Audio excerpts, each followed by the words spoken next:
All right, welcome back. Nice sunny day in New Zealand. We've got the Warriors about to take on the Melbourne Storm. I've run you through those team news. Just recapping that Jazz Tavanga has been called up to make his debut for the Warriors clash against Melbourne today. 20-year-old. He played his junior footy with the Papakura Sea Eagles. He finished his NYC career last year in a season in which he also appeared for the club's New South Wales Cup side, and he started this year in the New South Wales Cup. He becomes Vodafone Warrior number 209. Thank you to the Warriors for letting us know there. Looking at this game, boys, Darryl and, of course, David, there's a lot to like about the Melbourne Storm. I know they've lost Billy Slater for the rest of the year, but Darryl, I'm sure you'd agree, Cameron Munster, they don't lose anything. He's a very talented youngster at the back for them. Yeah, I wouldn't say they don't lose anything, but he is a very good player. He's a great substitute for him, and he looks to me as though he's incredibly strong. He's fast, he catches well. He's a good player. I mean, he'd be playing fullback in most clubs. In saying that, there's a lot of very good fullbacks around in the competition, and he's one of them. But they are lucky to have him there as a replacement for Billy. Unfortunately, he's had that shoulder problem. Look, they're playing good footy, Melbourne. They've been, I think they've won both games. They're looking good. You know what you're going to get from Melbourne. They're one of those sides who very rarely puts in a poor performance. But I just think today the Warriors, it's such a big game for them. First game at home. But as I said before, I must admit, with Isaac Luke out, my confidence has been diminished a little bit. But I think the forwards will stand up today. I think this will be a tough game in the middle of the ruck, because there's clearly a couple of very good New Zealanders playing for the Storm in the forwards. Jesse Bromwich, in the centre. Kenny Bromwich, obviously a New Zealander as well, and Proctor, Tohu Harris. Proctor's a New Zealander too, isn't he? Yep. Tohu Harris. So they've got a pack full of New Zealanders. This will be a good game. It certainly will, as Cameron Smith leads the Melbourne Storm onto Mount Smart Stadium in Auckland. Melbourne Storm starting... they're the outsiders for this, aren't they? No, they were, but they're not now. They're now favourites. They've been heavily backed in the last 24 hours. All right, if you're just joining us earlier, Warriors 30 beat Melbourne 16, and we'll have scores coming through via Billy McGee very, very shortly from the SCG on that Holden Cup game between St George Illawarra and South Sydney. The first home game for 2016 for the Warriors. I know they played the Auckland Nines over there, but technically, as far as the NRL season goes, this is their first home game. And, of course, their new captain for this year is Ryan Hoffman, taking over from Simon Mannering, who relinquished the duties, handing it over to Ryan Hoffman, who's one of their new recruits over there across the ditch. Big crowd, big cheer for the home side, led out by that man, Ryan Hoffman. The lead referee this afternoon is Henry Perinara, the assistant Dave Munro, the senior review official Luke Patton, and the review officials back there in the Graham Annesley bunker, Ben Galea and Matt Jakin. We'll hand you over now to David Morrow and Darryl Broman for their call. Warriors and Melbourne Storm as round 3 continues. Thank you, Mark Levy, and we see the teams out on the field. There's a nice little close-up there of the prop forward, Jacob Lillyman. Big day for Jazz Tavanga, as we said. He's on debut. I've got a little bit of a surprise that Nathaniel Roach isn't starting, but anyway, we'll see how this young fella goes. Even been refereed by a former Kiwi, Henry Perinara. Played for New Zealand, didn't he? Big yours? He played for New Zealand, didn't he? He played for New Zealand, all right. Good luck, boys. And one of the former players who've gone into the whistle blowing caper. There's the kick-off, and we're going to see the Melbourne Storm just looking after the northern end in the first half and bringing it up as Jordan McLean. And the former cherry picker from Young brings it back, and he's taking the ball down to Finucane. Finucane's tackle about 30 metres out from his own line. A very sunny day in New Zealand as Smith looks for a runner, and here's Jesse Bromwich. And Bromwich gets it out to his own 40. He's tackled about 12 shy of the halfway line, and he'll get up and play it. Slow play the ball. Smith comes to Green. Green gets it away on the outside, and they take the ball ahead. And Kenny Bromwich, who's playing in the left centre position, he's tackled about 3 or 4 metres inside the Warriors' territory. They get towards the last tackle. It comes now back towards the centre of the park. It comes to Jesse Bromwich for his second run. So the Bromwich brothers have had 3 of the 5 runs so far. Ball comes back to the outside to Cronk, and Cronk pumps it high in the air, and it's very high in the air. It's swirling around in the breeze, but Roger Tuivasa-Sheck, he gets up. Oh, that's a little bit of the Tuivasa-Sheck we got used to at the Roosters. The little dance, the little move, and then he's got himself a penalty because Kenny Bromwich took half an hour to get off him. But that was just the Tuivasa-Sheck we got used to, Devil. The dance and the step to get rid of the first defender. Great play from Tuivasa-Sheck. First of all, it was a towering bomb from Cooper Cronk. It was a really difficult ball to take. He took it beautifully. Then we saw the razzle-dazzle, the brilliance of Tuivasa-Sheck. And add to that the fact he fought and got a penalty for his team. That's the best. I reckon that's the best run he's made since he's been in Kiwi in Warriors colours. That was a fantastic start for him. Here come the Warriors now. Well, we've seen him both times this year, and I tell you what, that's the best I've seen him. Just that little confidence, the little bits of football we got used to him, where he always beat the first defender. As the ball is played by Lillyman, they come back to the left of Mannering to Hoffman. Hoffman, good run up to the halfway line, and he's tackled on that halfway line, about 10 or 15 metres in from this western touchline. Tavanga from dummy half. He offloads the ball to Vete, and Vete is tackled about 48 metres out from the Melbourne Storm line. He'll get up and play the ball inside the opposition's half. It comes to Sean Johnson. He offloads to Bodine Thompson. He's tackled about 31 metres out now from the Storm line. Last tackle coming up. Where's Johnson? Johnson's on the right. It comes to Robson on the left. Robson pumps it high in the air. It should be caught on the full. It is caught on the full over on this side of the field by Tonya Papia, and he could have gone back into the in-goal area and made a bird of that. I suppose it's easy to play the game here, but he was really watching the ball. I don't think he was, to be fair to him, I suppose, he wasn't conscious of where his feet were. But it was, I'm certain he could have made that dead and got 7 tackles, Darryl, if he'd thought about it for a moment. But you're not thinking too much about that when the ball's in the air, as they quickly move the ball to the left here, and Korobiti's almost away. No, great set from the Warriors, I've got to say, and this has been a pretty good set from the Melbourne Storm as well, as they charge upfield. They're going to be at halfway in his second year now. Kenny Bromwich having another hit up, and this has been a really, really good start to this game from both sides.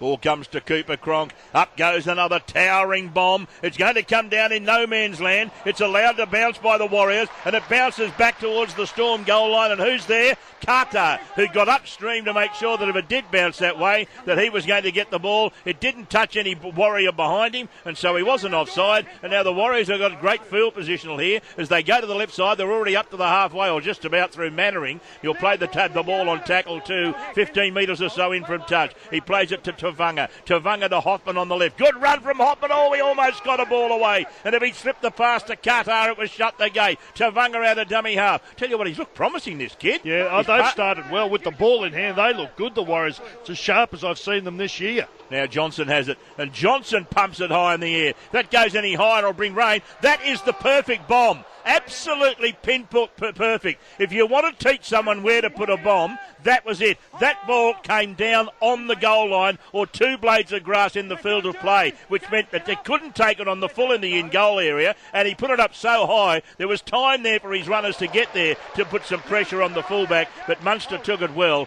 and now the Storm worked the ball back towards their own 30-metre line through Blake Green. Good tackle over there. It was made by the centre, and that was Blake Ashford who made the tackle. Now, the ball comes to Cronk, and Cronk thinks about a 40-20. The ball is bouncing towards the touchline, but Tuivasa-Sheck will chop it off before it gets there. He comes back to the 30. He gets back to the 40. So, again, they've got territorial advantage at the end of this toing and throwing in the opening moments. On the low scoreboard, 0-all the scoreboard between Melbourne and the Warriors. Almost 5 minutes play gone, but for the most part, Darryl, it's basically toing and throwing. Typical start to a game of footy and no errors, really. Good start from both sides. The kicking game from the Warriors has been fantastic. Both kicks we've seen Robson put the ball in the air, and we also saw Johnson put the ball in the air. Both of them landed almost on the try line, which is just perfect. Defensively, they've been good, the Warriors. They've also gone forward with the ball. I like the start of their back rowers. Hoffman, Mannering, they've all been good. Here's Johnson running wide. He gets the ball away. Tuivasa-Sheck slaps on the accelerator. Gets past a couple of defenders. And he's tackled a couple of metres out on the goal line. Opportunity here for the Warriors. They're deep inside the Storm half. And Blake Green gives the penalty away. Or has Roger Tuivasa-Sheck become the expert at making sure the opposition concede a penalty? He's been tackled twice. And twice the Storm have given a penalty away. I hope he's going to take the tap here, Johnson. He's taken the ball back quite a way. They are taking the tap because they look good with ball in hand.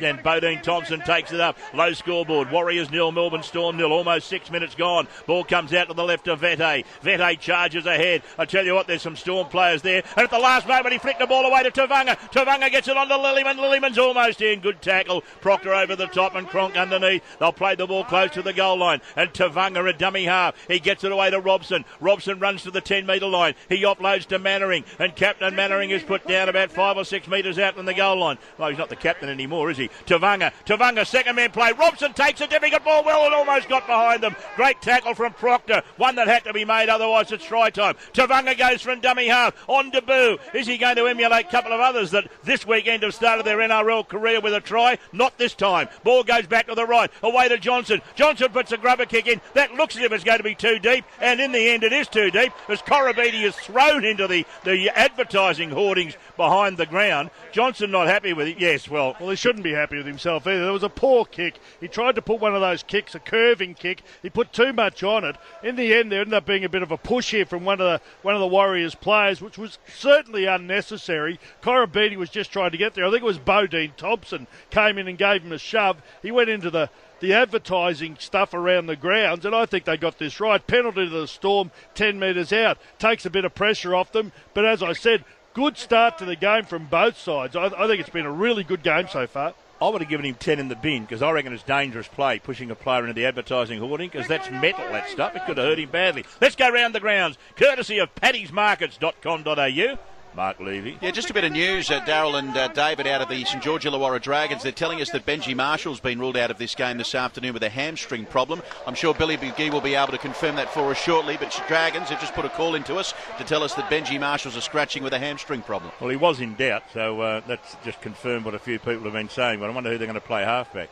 As the ball is taken ahead by Proctor, and Proctor's tackle 35 metres out on the goal line. They'll go back to the left. It comes away now to Cronk, and Cronk gets it away through the hands. It comes now to Munster. Munster gets it on out now to the big fella Harris, and Harris's tackle 20 metres out, 2 metres in from touch. Comes to Korobidi, and Korobidi gets it away to Cronk. Cronk gets it back to Korobidi down the left side. Korobidi puts a little grubber kick in. It comes off a Warriors' hand and then bounces forward. And I think you'll find this will be a knock on against the Warriors. Gee, they're lucky when Bodine Thompson fell on that loose ball that they didn't give a penalty away, and on top of that they're lucky that Bodine Thompson was there, because when that ball came off Korobidi's boot, I'm quite convinced that Korobidi would have got it back and scored had the Warrior not just been lurking in back play. I think it was a forward pass. I think it was a forward pass from Cronk to Korobidi.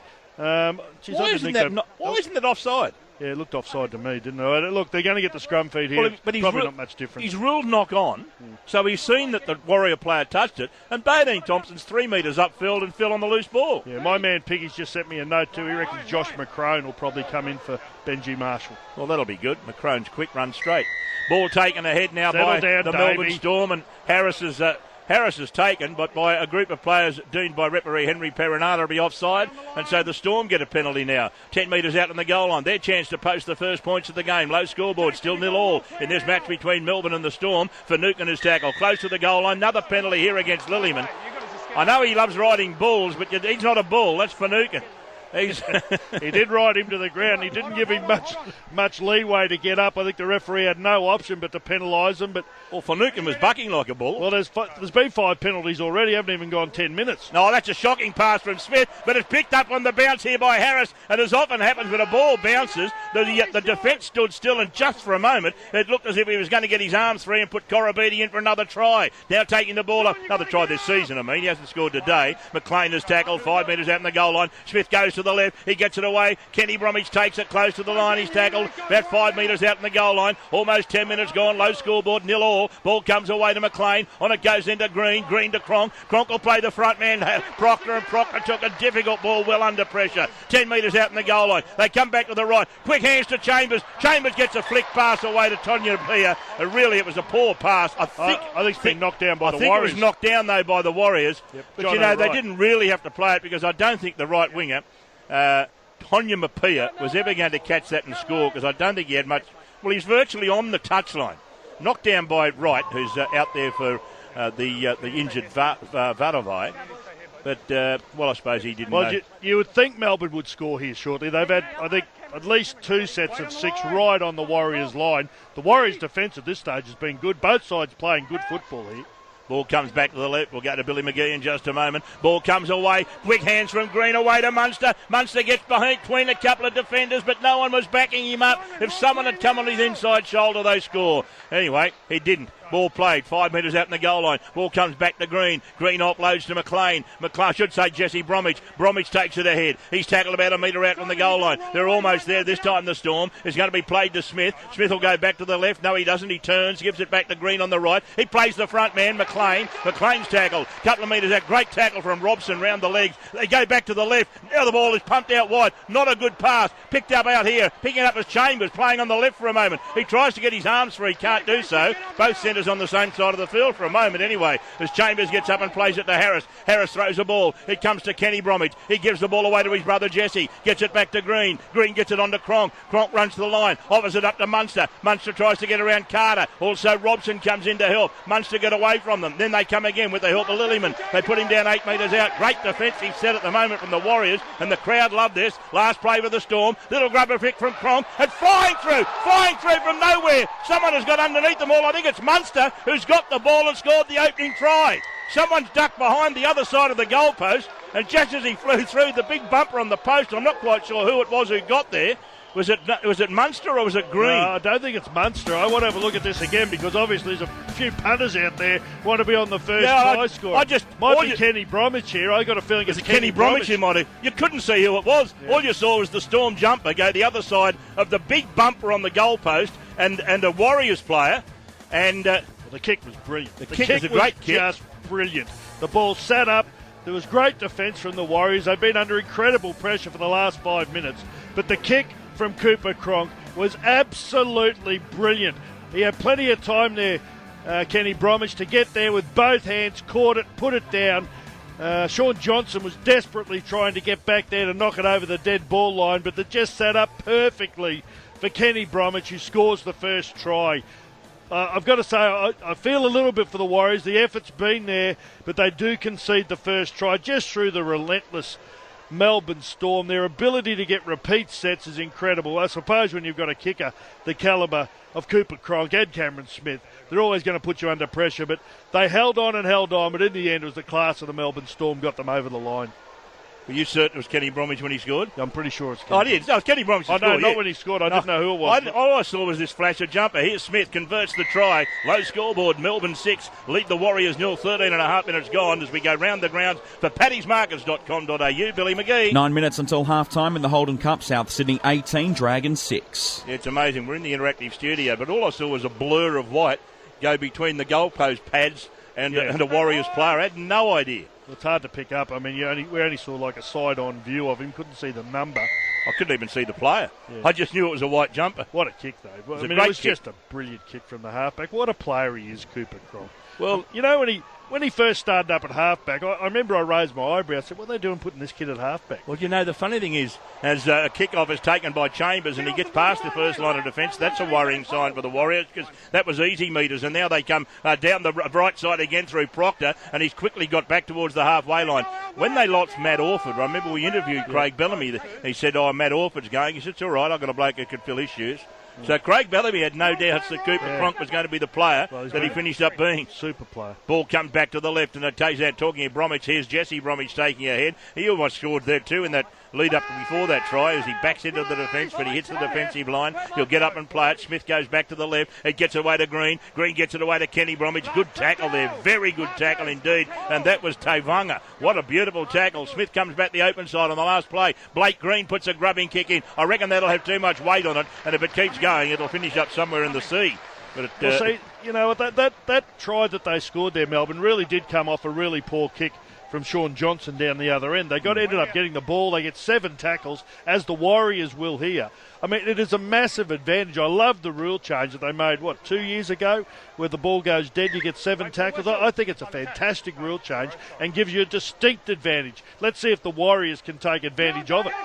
Well, they've got the ball at the moment, the Warriors, and Tuivasa-Sheck took the kick to Vunga. Offloads the ball to Wright, and Wright's going to be tackled about 35 out from his own goal line. Is he going to play the ball about 20 metres metres in from touch on this western side. Tavanga back to the centre of the field. They go again as they work it back towards the halfway. Looks like Lola here with the ball. Don't think he's touched the ball till then. Ball played to Tavanga. Tavanga gets it on to Lillyman. Lillyman, big charging run. He's put down 45 metres out on the Storm line. Low scoreboard. Storm lead the Warriors 6 points to 0. He goes to Mannering. Mannering to Johnson. Johnson gets it away. Thompson hard onto the ball. Tried to change the point of the attack. He's taken by the defence about 23, 24 metres out. 2 plays left in this set. Remember, it's a 7 tackle set. Johnson offloads the ball to Madalino. He's just gone back out, or just gone out there. He didn't start the game. The big fellow Albert Vette started the game as the ball goes back to the right to Johnson. Johnson pumps it high in the air. Corabetti getting underneath it.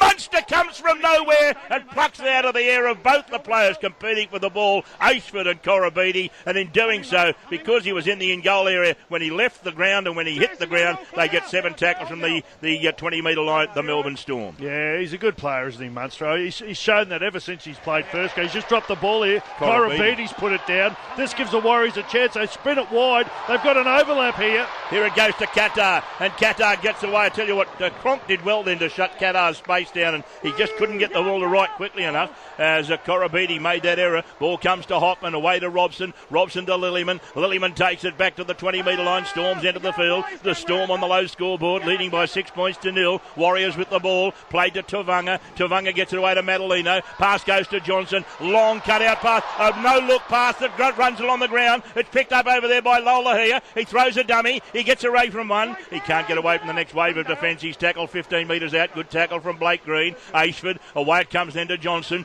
Johnson plays Madalino. Madalino, he looks finer and fitter as he's running like a 3/4 and makes some big progress downfield. He's tackled about 5 metres out. Tavanga from dummy half. He gets it to Robson. Robson on to Hopman. Hopman's rounded up by the Storm defence and put down 3 or 4 metres out on the goal line. He's almost in front of the goalpost as it comes back to Robson. 2 plays left in this set. They go back to the right to Johnson. Johnson on to Tuivasa-Sheck. Away it goes to Ashford. On to Lola here. Lola here dodges around one inside another and scores the Warriors' opening try. Well, that's a great try. That is just a great try there to the Warriors. They used up their full set. That was the 5th tackle when they decided to go along the back line. They're doing the second man stuff brilliantly. Johnson having a great impact on the game today. He's put his hands on the ball, I reckon, 20 times already in this game. And every time he's done it, he's looked dangerous. He's probing. He hasn't had too many runs himself, but his passing is just sublime. This ball he put onto the chest of Tuivasa-Sheck. He got on the outside of the 5'8" there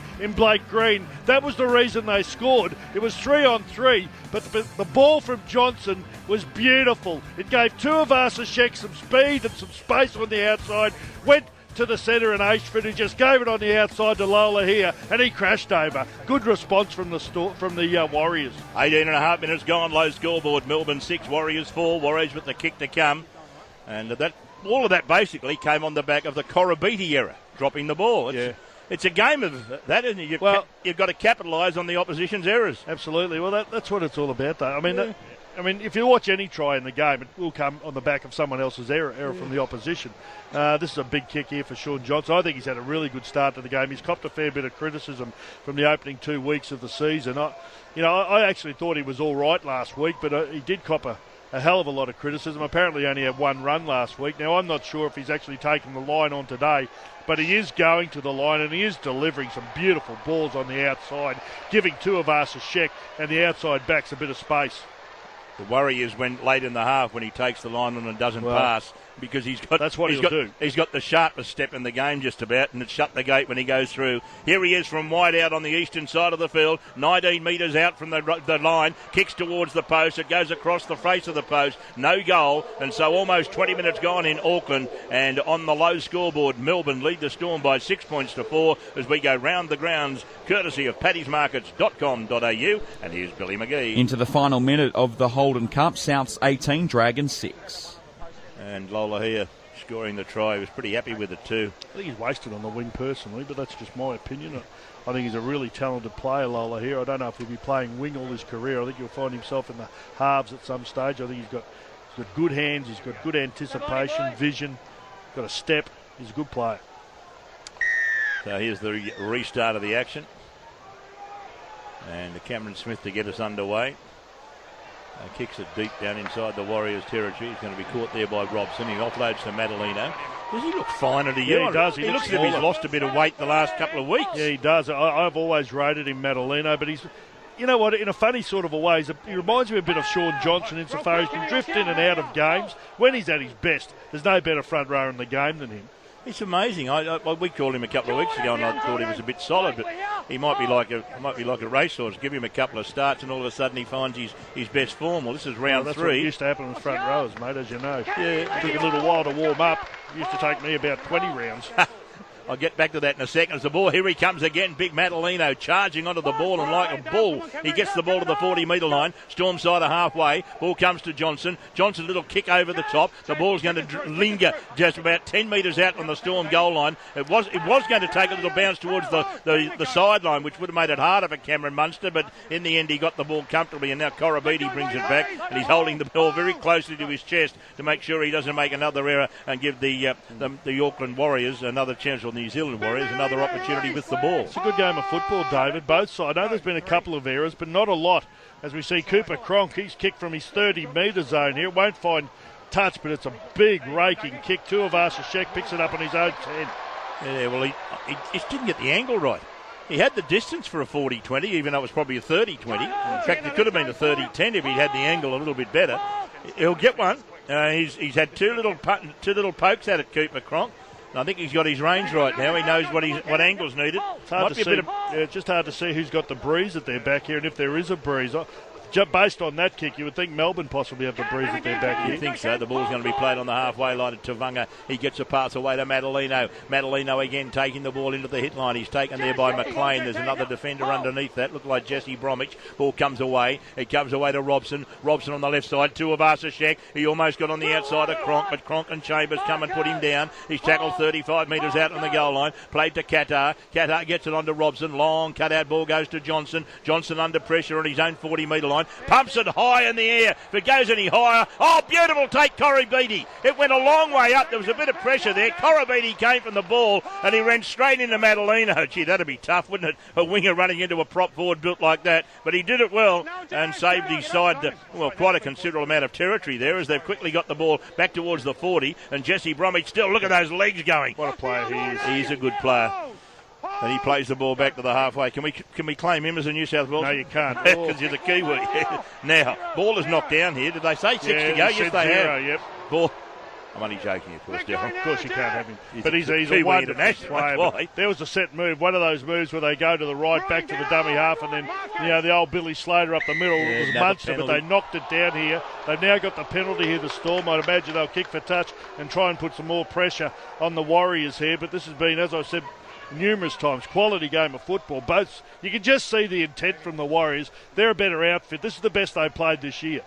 And Smith to take the penalty kick after the referee deemed that the holding down of Proctor was just one a little bit too long. So the Storm, leading on the low scoreboard, 6 points to 4, take the ball ahead. Another opportunity here to increase the lead as Proctor is tackled 15 metres out in the goal line, 15 in from touch. It comes to Smith. Smith gets it away to Cronk. Cronk offers it up, and taking the ball is Glasby, who's just gone out there. And Tim Glasby's going to be tackled close to the goal line. Smith out of dummy half. It goes to Cronk. Cronk to Bromwich. Bromwich gets it away to Munster. Munster reaches out and scores the second try for the Melbourne Storm. This time it's Cameron Munster, and now the score on the low scoreboard, 10 points to 4 in favour of the Storm over the Warriors. Beautiful play there from the Melbourne Storm. It was just absolutely beautiful. Jeff Robson got caught in no man's land there. He was no match for Munster, who steamed onto the ball over the top of Robson and threw a tackle and put it down. It was Smith, gave it to Cronk. Cronk on the outside to the big front row, who, as we were just saying, is a super player, Jesse Bromwich, and just wrapping around was Cameron Munster, put himself into a bit of space. No chance Jeff Robson then. He tried to stop him. Carter came, he couldn't stop him, and Munster, jeez, he's a good player, slams it down. They should be leading here. I think he'll kick this. They'll be leading by 12 points to 4 very shortly to Melbourne Storm. 25 minutes gone, and Cameron Smith to come up to take on the conversion attempt of the Munster try. So Munster and Kenny Bromwich, the try scorers for the Storm. Lola here, the try scorer for the Warriors. And so far, the goal kickers, Johnson failed with his, and Smith has kicked 1 from 1, but he's about to have his second attempt, 20 metres out from the goal line, about what's that, about 19 metres in from touch? Yeah. They do that play better than any side in the competition, Melbourne, don't they? The ball, 2 men out, he just goes to the line, turns his back to them, and then there's someone wrapping around. Invariably, it's either Billy Slater or, as you said, Cameron Munster. On that occasion, it was Munster. He had a fair bit of space in front of him. He had a lot of space to cover Jeff Robson, and he wasn't quick enough to get there and stop him. As Cameron Smith lines up the conversion attempt of the Cameron Munster try. He's looking younger every day, Cameron Smith.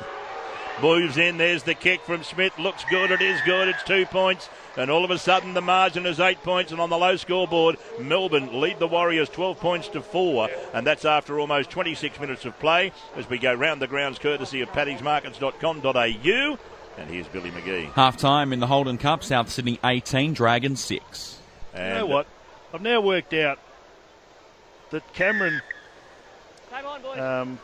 Smith has got a hairstyle like David Riccio. Is that right? Yep. He's losing it. His hair is falling out by bucketfuls.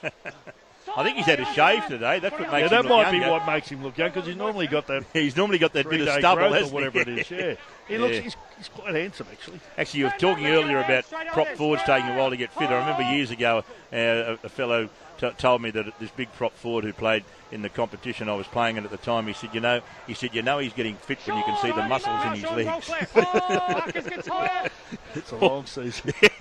Ball played out the back door. It goes to Cooper Cronk. He offloads to Munster. Munster gets away to one. He continues to keep the ball alive. Out to the outside it goes to Chambers. Chambers keeps it alive back to Munster because he wasn't held. And Munster takes the ball to within 42 metres of the goal line. About 15 metres in from touch. He'll play it to Smith. And Smith decides to go the open side. Cooper Cronk. He feeds the ball to Jesse Bromwich. And Bromwich again makes good ground. He's tackled 35 metres out. Last tackle coming up. Will they go to the air? I bet they do. Here comes Cooper Cronk. Up goes the kick. It's floating across field towards the wing, which is occupied by Korobidi. It's allowed to bounce. I think it's gone past everyone. Into touch about 18 metres out. And that's where the ball will finish up in the hands of the Warriors. 27 minutes gone in this first half. Low scoreboard. Melbourne 12, Warriors 4. And I think this young fella, Jazz Tavanga, has just completed his first stint as a first-grade footballer. I think he's just been interchanged. He was very good too. I'd imagine it's Nathaniel Roach who's gone on there. Yeah, there number he is. 14, Nathaniel Roach is out there, but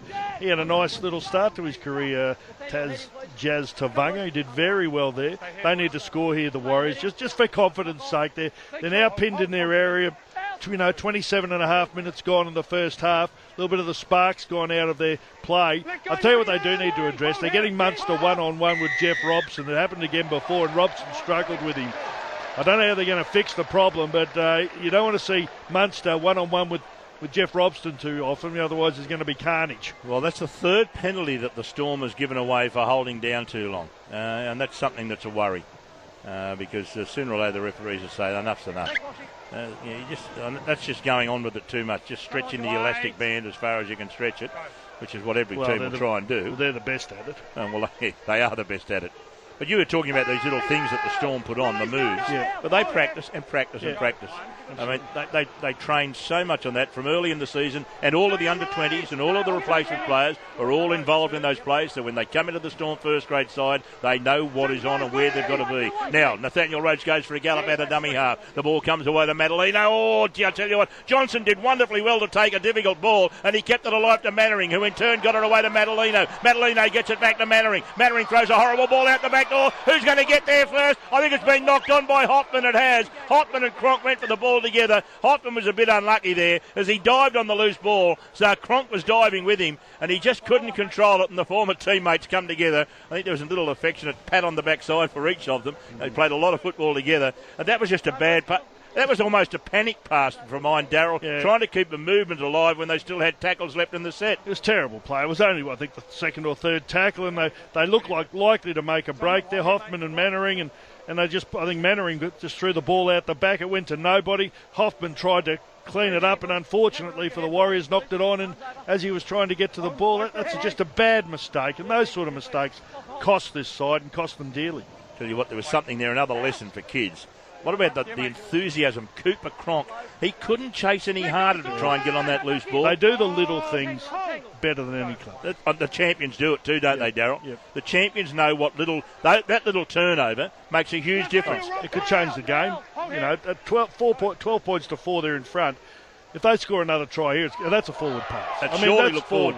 The Bromwich brothers coming together. Jesse offloaded to Kenny, and it looked forward from here. And the referee said, "No, let's keep it going." The crowd, you could hear in the background, thought it was forward. Comes to Finucane. Finucane away, then to Cooper Cronk. Great tackle by Robson, but he didn't put him down effectively. He got up and went again. He offers it up to Chambers. Chambers makes big ground down the right side of the field. Good tackle from Qatar. Brings him down 5 metres out. Going from dummy half. Tony Apia is almost there. He's got the ball on the line, has he? I'm not sure here. I think they'll go upstairs and double check to see whether the right winger, young Tonya Mapia, has scored a try here. This isn't far away. We have no try. No try. Check for a grounding, see if it possibly makes the line. If you don't, we have Solomon Carter offside at marker. Righto, there we are.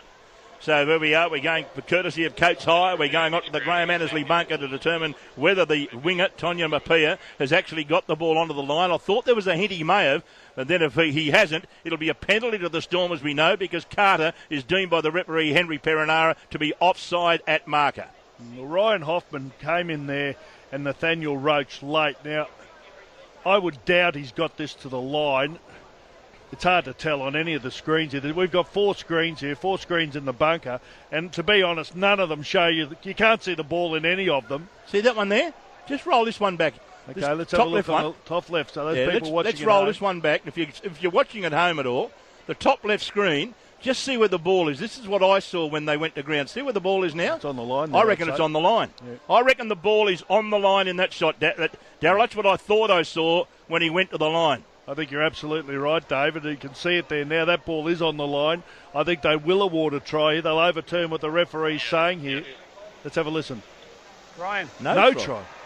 Ryan. Henry will explain it to you, mate. Henry will explain it to you. Gee whiz, I'm No try. I'm with you. Okay, but Solomon Carter's offside at marker, so it's a penalty here. What do you mean it's no Cameron, it's a try? penalty to you up here. Time on. Well, in line with him. Why is it no try?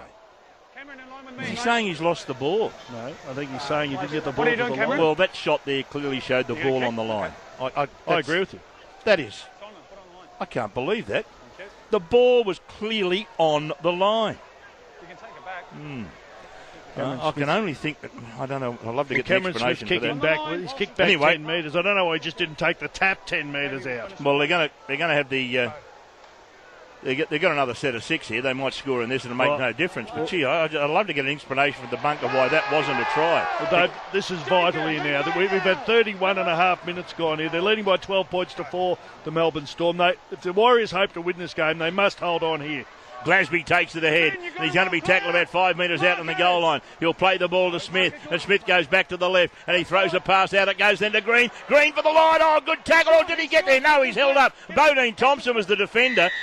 And it's going to be a penalty again against the Warriors, and Nathaniel Roach didn't let Green get up and play the ball. But when he was flung around, it looked for a moment as if Green was going to get to the line. But I tell you what, Bodine Thompson was very effective in making sure Blake Green didn't get there. Jesse Bromwich charges the line. He's tackled a metre or so out from the goal line. Here we go again. The Storm on the attack. They lead on the low scoreboard. Shocking pass from Cameron Smith. Don't see him throw a ball like that too often. He's thrown some dodgy ones today, Cameron Smith. That's 2 he's thrown at least. If no one's picking up, it's up 3. There we are. Well, dummy half, he'd be watching. Ball comes away to Cooper Cronk. He gets it away then to Munster. Munster throws a couple of dummies. Can he get to the line? No.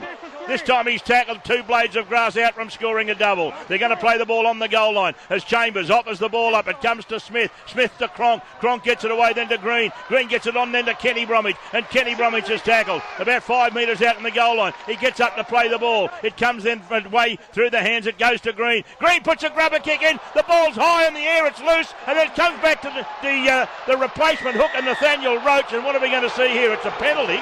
Well, what's the penalty for? Is it a high tackle? I would say they penalised the Melbourne Storm here for being offside. Cooper Cronk in front of the kicker. I reckon that's what happened. I reckon they've got a tip from upstairs. Now, the ball sat up for Cooper Cronk. He took his eyes off it. He couldn't see it. Almost hit him on the head. He could have probably grabbed that and scored, as we see Nathaniel Roach struggling here. He might have copped a knock to the head as well. I think when he was tackled, he got the ball and ran upfield. I thought he might have copped one round the noggin. Well, they've called Cooper Cronk offside. They're absolutely right. I mean, for a bloke, look, he's a great player, Cooper Cronk, but he took his eyes off the ball. He then knocked the ball forward into a Warrior player, but the original penalty is from being offside. I mean, that's almost unforgivable for a player of his calibre to be offside and a kick like that. Yeah, I agree with you, Darryl. And I think Roach has been collected high here too. Let's have a look what happened to Roach. He's taking the ball up. Oh, no, I thought it was a bit worse than that. He's holding his face, I think. Green hit him over the top and Glasby was underneath, and I think Glasby's fallen on his leg rather awkwardly. But he did seem to cop one. Not that it was a bad swinging arm or anything like that. I thought initially that's what the penalties were when the whistle blew, but they've quite correctly given it for offside. I still have to get an explanation from the bunker why that wasn't a try, because I am convinced the winger, Tonya Mapia, that clearly shows the ball on the line. Get my PA to send something to the bunker. You don't have one. ASAP. Well, find one. Thank you, PA, send something to the bunker. It's 12 points to 4. Melbourne over the Warriors on the low scoreboard. 33 and a half minutes gone. Let's go round the grounds for paddysmarkets.com.au. Billy McGee. 5 minutes into the second half of the Holden Cup. Souths 18, Dragons 6. Gave's out there. He plays the ball and quickly going from dummy half. Tuivasa-Sheck makes some inroads inside the opposition's half. He's tackled 45 metres out. They go back to the right. Johnson goes for a run. Johnson, I said it'd be 35 minutes in. I was out by a couple of minutes. He had his first real run with the ball then, Johnson, and made a lot of metres. Ball is fed back to the left to Robson. Robson gets it away to Mannering. Mannering takes it ahead and he's tackled 15 metres out. He's going to play the ball underneath the goalpost. Last play coming up now for the Warriors. They'll go one way. They go one way, then they go back the other. The ball's dropped by Mannering, and then a horrible pass out the back door to Madalino. Madalino keeps it alive to Bodine Thompson. Bodine Thompson's trying to make some progress here. He pumps the ball back out to Gave, and Gave puts up the kick that should be taken here by Munster. Munster's taken, and a great tackle from Gave as he comes in and takes the legs out of Munster, and he's hit him below the knees. I'll tell you what, this is drama here for both Gave and Munster. He caught the ball and Gave hit him right on the kneecap. I don't know what they call that, but it was like a spearing tackle into his knees. Now, I don't know how well he is here. What I'm going to have a look at here is, did Gave use his arms in trying to make this tackle? That's what it looked as if he just dived at the legs, which of course... Well, let's have a look at this again. He's got his arm out. It looks nasty. Yeah, it does. Yes. Yeah, he did have his arm out. Yeah, they got that right, you know. Like, I don't think they can penalise Gave for that. No, they it's can't. a body contact sport. He did go into him, and he did hit him around the kneecap, but that's legal. Yeah, no, everything. He caught the ball. He was on the ground, and Gave. I thought initially there was just the suggestion he mightn't have used the arms in the tackle, but he certainly did. Oh, they're looking at it again, but I can't see anything illegal what Gave did here. It's just one of those accidents that can happen. It was a good tackle. It's just, it looks horrible. What they say? Not reportable. I'd put it on report. It's dangerous. It's on report. Well, hold on. You know what? One of them said it's not reportable, and the referee says it is reportable, so that just shows you how different the opinion can be. The bloke in the box said it's not reportable, don't put him on report. He said, well, I'm going to. That's exactly what he said, Perenara. Yeah, I'm at a loss for that too. I think that I personally, even though it's ugly, I think it is legal and within the rules. Well, I just don't think that he did anything wrong. He did use his arm in trying to effect the tackle, so they've already said that. So tell me what else he's done wrong. He landed on the ground and he was tackled around the legs. I'm with you, though. It's just the shoulders hit the knee in an awkward spot.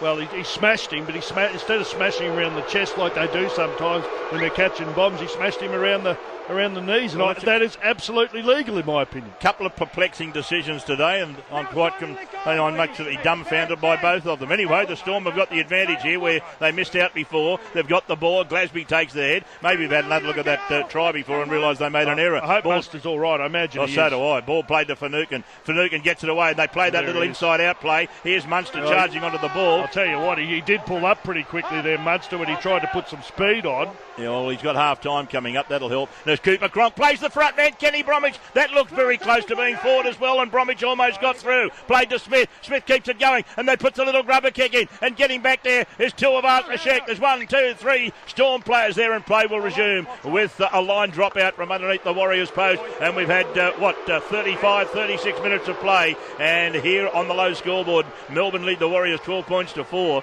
and there's a little bit of booing going on from the crowd. I reckon there'd be a lot more if they knew what was said between the video referee and the referee. I think they'd be booing big time. Let's check with Around the Grounds, paddysmarkets.com.au. Billy McGee. 8 minutes into the second half of the Holden Cup. Souths 18, Dragons 10 with a kick to come. Melbourne Storm 12, Warriors 4, low scoreboard. 4 minutes to go until half-time. Of course, we'll have the half-time break coming up very shortly. Brought to you by Best Sheds. Go Best Sheds. Mark Levy will be along. And Yeah, the Coates Hire video ref hasn't had to Go do too much. Coates Hire! But I tell you what, the review, it's been a different bunker today. There's a few question marks about the bunker this weekend, a few of the decisions. Or not so much the bunker decision on Friday night, it's whether they should have made a decision. Ball comes to Smith and away it goes to Cronk. A lovely ball to Proctor. Proctor's almost got all the way through. Can he keep it alive? He can't. He's taken desperately right on the line. He's only about half a metre out. He'll get up and play it. Ball goes back the open side. It comes to Cronk. Cronk gets it away. Short ball comes away to Harris. Harris running the line. Corabiti gets onto the line and Corabiti scores another Melbourne Storm try. Yeah, they get it. I think they're going to say no try here. General, tackle 4. No try. Can you go back and check that obstruction with that double leg there's runner an down obstruction there, back there somewhere, is it? please? You've got 2 block runners there. Well, let's see if he takes any notice of The the Coates Hire video referee. Well, the video referee, the bunker, the Graham Annesley bunker, brought to you courtesy of Coates Hire. There's the ball going out wide. No try. He's taken that inside the line, in my opinion, and I think this will be no try. The 2 lead runners have gone through. I think even though the lead runners are 6 metres in front of the men getting the ball, and have not obstructed anybody unless they've already made a decision here. This will be no try. Yes, mate. No try. It'll be no try, and look, that's the black and white part of the ruling. The only bad part about the ruling is I think the rule's wrong. I think the rule's wrong as well, but I'm starting to come to grips with it because it is now black and white. You do know if the bloke is outside the shoulder, it's okay, but if you're inside the shoulder, it's not okay. So, sure, that's what they'll be practicing, the players. I don't think he obstructed anybody there. Like, last year, I'd award a try here. But you know what? That decision alone could well save Andrew McFadden his job this year. Well, the bottom line about that one, so they've had 2 tries denied them by the bunker. That one black and white, the other one should have been given. But this one, the player that may well have been impeded at any time was Bodine Thompson. No, he wasn't impeded at all. But that's just the way the rule is, and everyone knows that they've made some part of that obstruction rule black and white, and that's the one they've made it. Well, this is a vital 2.5 minutes for both sides here, particularly the Warriors. They can't afford to let Melbourne score here. Melbourne have had, they've gone perilously close to scoring a few times in the last 5 minutes, haven't been able to. Let's see what the Warriors have got here. Now Robson brings the ball back over the halfway line, and we're closing it on half-time. Low scoreboard, Melbourne 12, Warriors 4. Nathaniel Roach, I meant to tell you too, I saw him go off. That was after that bump he received. It was out the back door, Tuivasa-Sheck. He drew the defence in, and he got away from the defence, but he threw a long Harbour Bridge pass out to Lolohea, and Lolohea was easily rounded up by the defence. If he'd been able to get the pass out straight away when he drew Harris in, that might have been danger time for the Melbourne Storm on the left side, but it wasn't. As Madalino's tackle, that's a second tackle from Cameron Smith. Little leg pull. Now they take a quick tap here as they keep it going here, the Warriors. They've got a chance here. They've got a set of 6, 20 metres out, front of the post. Ball played to Mannering. Mannering offers it up. Taking it up now is Gavay. Gavay's tackle, 10 metres out from the goal post. Melbourne Storm's into the field. The northern end here in this first half. Low scoreboard. Storm lead the Warriors 12-4. Ball goes to Robson. Robson out the back. It goes to Tuivasa-Sheck. Long cut-out ball to right. And right, the passes. Well, it's the pass. A winger at first grade should catch, and he doesn't. He knocks it on. He would have scored. He would have scored for your life. Look, I'm going to have a little bit of sympathy here for him. It was pretty high. He just couldn't grab it. As you said, probably you'd hope a winger would catch it. They did create the overlap there. It was a good ball from Tuivasa-Sheck, but it was quite high. It was around his head height. I think he would have scored if it hit him in the chest. Oh, yeah, he would have scored if the pass had been perfect. He just had... It was one of those ones that, it had to stick, I suppose. Yeah. But a lot of wingers and centres, I think, would probably expect to catch those. And Wright himself was having a go at himself, but it wasn't the best pass. There was the blame could easily be set at Tuivasa-Sheck. He's played a lot differently today, hasn't he, Tuivasa-Sheck? Yeah, he's been better. Now, penalty here. What are we going to do? No, he's just blown up here. Time off. Time off. And our fellas, it's a scrum. These days, there's no pushing, no shoving. Just put your heads in and let them get on. I don't even think they swear in the scrums anymore. No, they didn't. No, your day, did they? Yes, they did. Melbourne Storm bring it 20 metres out as we're closing it on half-time. Storm on the low scoreboard leave 12 points to 4. Corabini goes for a gallop. Thought he'd scored a try not long ago, but the obstruction rule came into play and it was no try. Ball comes back this side of the field, the western side to Glasby. He's tackled 15 short of halfway, played to Smith. Smith will come the short side. Proctor takes it up. That'll just about all she wrote for the first half. Is they going to play the ball? No, they won't. It's the whistle goes in the background, so too does the siren. And that's all she wrote for the first half. At half-time, it's the Storm leading by 12 points to 4 and tries to Cameron Munster and Kenny Bromwich, both of which were converted by Cameron Smith, while the lone point scorer for the Warriors was Lola here with a try. Johnson obviously failing to convert. On the low scoreboard at half-time, the Storm 12, the Warriors 4, as we pause for the half-time break, thanks to Best Sheds. Thank you, David Morrow. We love Best Sheds, don't we? They're very, very good company. And Best Sheds, of course, have those double garages throughout the different stores. So log on to the website, which is bestsheds.com.au, and of course they do bring us the half-time break. 12 points to 4. Melbourne Storm leading the Warriors. We need to head around the grounds for paddysmarkets.com.au and preview this other game that comes through this afternoon between St George Illawarra and South Sydney. Billy McGee's in position. Billy, good afternoon to you once again. Mark, a very good afternoon to you and everyone listening. Overcast conditions, a bit of rain around in Sydney. The playing surface at the SCG, a bit wet for this match at the spiritual home of rugby league between the Dragons and the Rabbitohs. Well, St George Illawarra's start to the year has been disappointing. It was capped off by an ordinary performance last week against local rivals Cronulla, but Paul McGregor has made a few changes. Kurt Mann is out and Josh Dugan reverts to fullback with Ewan Aiken back in the side. The Dragons will be hoping to seal their first win of the year against their traditional rivals South Sydney, who has started the year on fire. 2 big wins over the Roosters and Knights. They've scored 90 points across those games and only let in 16. They'll be looking to carry on their winning ways and make it 3 from 3. Team change as well, as we've heard. Benji Marshall is out, confirmed by the Dragons, and Josh McCrone will play for Souths. They're expected to be 1-17. I'll confirm team changes though and now before kick-off. The referees are Jared Maxwell and Adam G's assistant. Touch judges Brett Suttle and Michael Wise. In the bunker, the senior official is Bernard Sutton. He'll be joined by Brian Norrie and Jason Robinson. In the Holden Cup, 27 minutes remaining. It's 18-all between the Dragons and the Rabbitohs, but the main game at the SCG kicking off at 4 o'clock this afternoon, 3 in Queensland, between the St George Illawarra Dragons and South Sydney Rabbitohs. Good on you, Billy. Thank you, mate. We'll continue heading around the grounds for paddysmarkets.com.au, but at half-time at Mount Smart Stadium in Auckland, 12 points to 4, Melbourne Storm leading the Warriors. Plenty for us to talk about in that first half. We'll do that after a break, and our half-time break is brought to you by Best Sheds. Melbourne 12, Warriors 4. 12 points to 4, Melbourne leading the Warriors at half-time thanks to Best Sheds. You with the continuous call team, Mark Levy, David Morrow, Daryl Broman, Piggy Riddell. The big man and Piggy to look at the first half action thanks to Best Sheds. We might start with you, Peg. You were sitting back here in the interactive studio, the comfortable interactive studio, watching that first half unfold. What were your thoughts? Well, if you'd just turn me on there, Mark, I'll explain it for you. Thank you, champion. Mate, I thought it's been a good half of football from both sides. Both sides, we haven't seen their stats, but I think they're completing, both of them have been completing pretty highly. Hasn't been too many errors in the game. For the Melbourne Storm, they look like they're targeting Jeff Robson a little bit. They've had a bit of joy there already. For mine, it's just good seeing Sean Johnson in and around and on the ball a bit more than probably what we have seen over the last couple of weeks.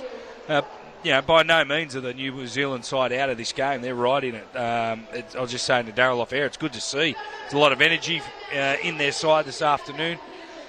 Big thing for me for the Warriors is the Melbourne Storm's left edge, where I think they've had Tohu Harris defending in the centres, Blake Green inside him, Kenny Bromwich inside Blake Green. I think that's where they've got to continue to go. It's Sean Johnson's side of the field on the right edge.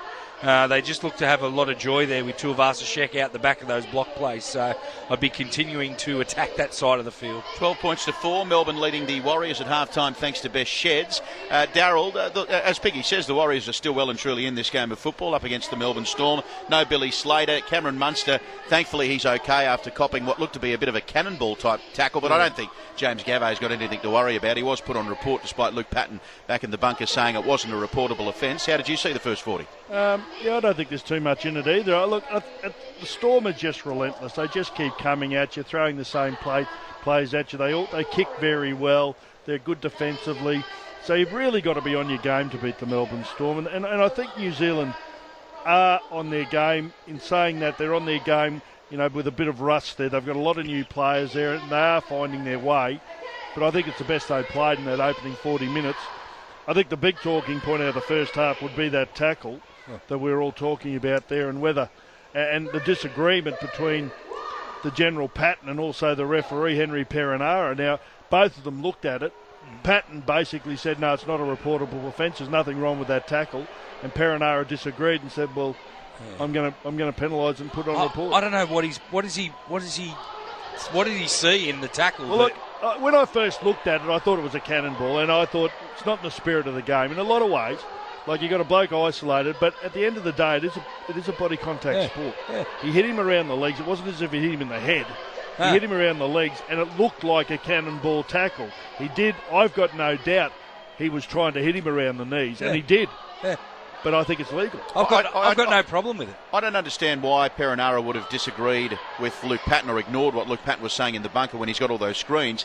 The match review panel looks at all those sort of incidents tomorrow anyway. So if the video referee's saying to you it's not a reportable offence, don't put it on a report, because the match review committee, if they deem it to be a citable offence, they'll look at it on the Monday, tomorrow. So anyway, I don't think he's got anything to worry about, James Gabay. 12 points to 4, Melbourne leading the Warriors. Looking at the statistics, boys, 57% of the possession, Melbourne Storm to 43% for the Warriors. Penalties, 7-6 in favour of Melbourne. 4-1 the scrums in favour of Melbourne. They've completed 90%, 19 to 21 Melbourne, 12 of 16. That's 75% for the Warriors. They've had to do a bit of defence, 145 tackles to 127. They've missed 13 tackles to Melbourne's 6. 5 offloads to Melbourne's 3, 6 errors to Melbourne's 2. So understandably, they've been on the back foot in the first half. But half-time we saw last night, especially in that game involving Penrith Panthers, they came out a different-looking side in the second half. A couple of stern words from the coach, Andrew McFadden. First home game, they can turn things around in the second half and really compete with the Melbourne Storm. I've got no doubt about that. I think they can, but they'll need to play a bit better. I'll need to see a bit more of the ball. 57% to 43% is a significant difference.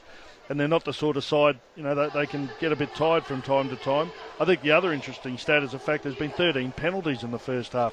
I mean, that's just stagnated the game, I think. It's made it a bit of a barge and bash affair, and it's got no fluency at the moment. And so I think it's been a decent game, but I think it can be better. Hopefully the referee will put his whistle in his pocket in the second half. I mean, if we end up this game and they double that and have 26 penalties in the game, he's going to make a mockery of it. Just let him play football. Let him play some footy. Yeah, I think it's a decent game. Yeah, there's no arm wrestle, has there? It's all been, one side gets the ball, kicks it, penalty, vice versa the whole game. So, as Darryl said, it needs to get that sort of arm wrestle mentality about it. But other than that, few missed tackles more for the Warriors, but pretty even all in all, and the scoreline justifies it. 12 points to 4, Melbourne leading the Warriors. Still to come this afternoon, St George, Illawarra and South Sydney. We'll take a break. When we come back to second half action from Auckland, it is Melbourne 12, Warriors 4.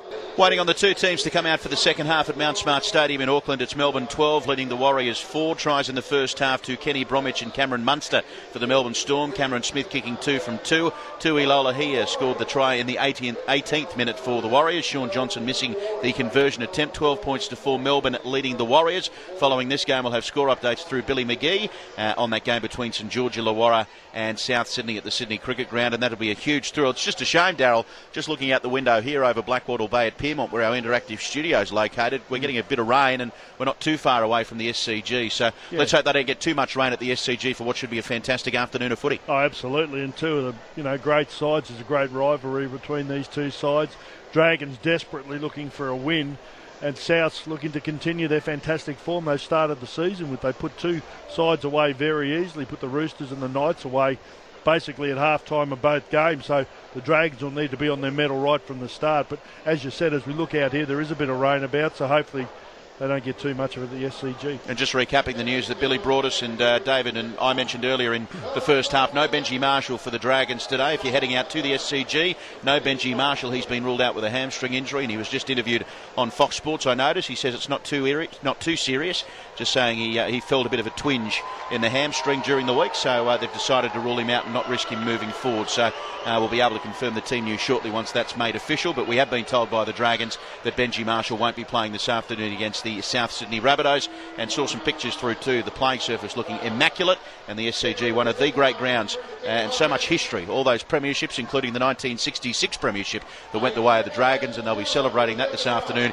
in their heritage jumpers, the Red V. It'll be a fantastic sight for all those heading out there. 12 points to 4, Melbourne leading the Warriors. The Melbourne Storm have made their way out, led out by Cameron Smith. Here come the Warriors, so we'll hand you back to David Morrow and Daryl Broman for the second half action. 12-4, Melbourne leads the Warriors. Thanks, Mark. Just on that, I'm just thinking, if there's a side you don't want to be behind against at half-time, I reckon it's the Melbourne Storm. I would think, because they're so professional and they do all the little things right, their record when leading at half-time, I would think, would be better than most. And as we know, in this round particularly, we have seen quite a few games where the side who was behind at half-time has gone on to win the game. So, you know, whether the New Zealand Warriors can do it, I think they're playing okay without being brilliant. All right, just quickly before kick-off, I've got that team news through for St George. Marshall out. Josh McCrone replaces him in 19 with Mike Cooper dropping back to the bench. Jack DeBellin will start for the Dragons. The Rabbitohs 1 through to 17, so McCrone replacing Marshall for the Dragons. That's the big one. Here we go for the second half. David Morrow for his call. Melbourne 12, Warriors 4. Thank you very much. And we're about to see, you're right too, Daryl, by the way. I remember I saw a stat not long ago about Melbourne Storm when leading at half-time, especially in Melbourne. They're almost unbeatable when they lead at half-time down there.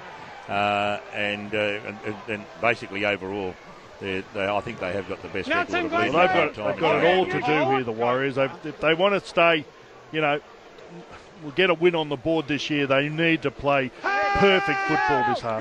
They do, and it's Hopman who brings the ball back, and he's playing the ball, and out of dummy half to Vanga. And no, they've lost the ball here straight away. What's the referee going to rule here? I think they're going to rule there might have been a hand in this. Well, the Melbourne Storm have knocked it on. They're going to rule a knock on both ways. Well, he's offside, exactly. I think this bloke's offside. I think he's right there. Proctor was lying in the ruck. No, they're going to rule a knock on against the Warriors. New Zealand to start with, I think you'll find. Yeah, well, I agree, but I don't think the decision's right. I think this Proctor caught the ball. The ball was a shocking pass from dummy half, went to one of the Warriors players. It was knocked back, and Proctor, who had been offside from the play, the ball caught it. I reckon he's offside. Yeah, but I think they're ruling that Melbourne Storm knocked it on before he caught the ball, and therefore they play the first offence, don't they? Oh. Anyway, I'll tell you what. I'm just an expert. I don't know. I'm just asking you.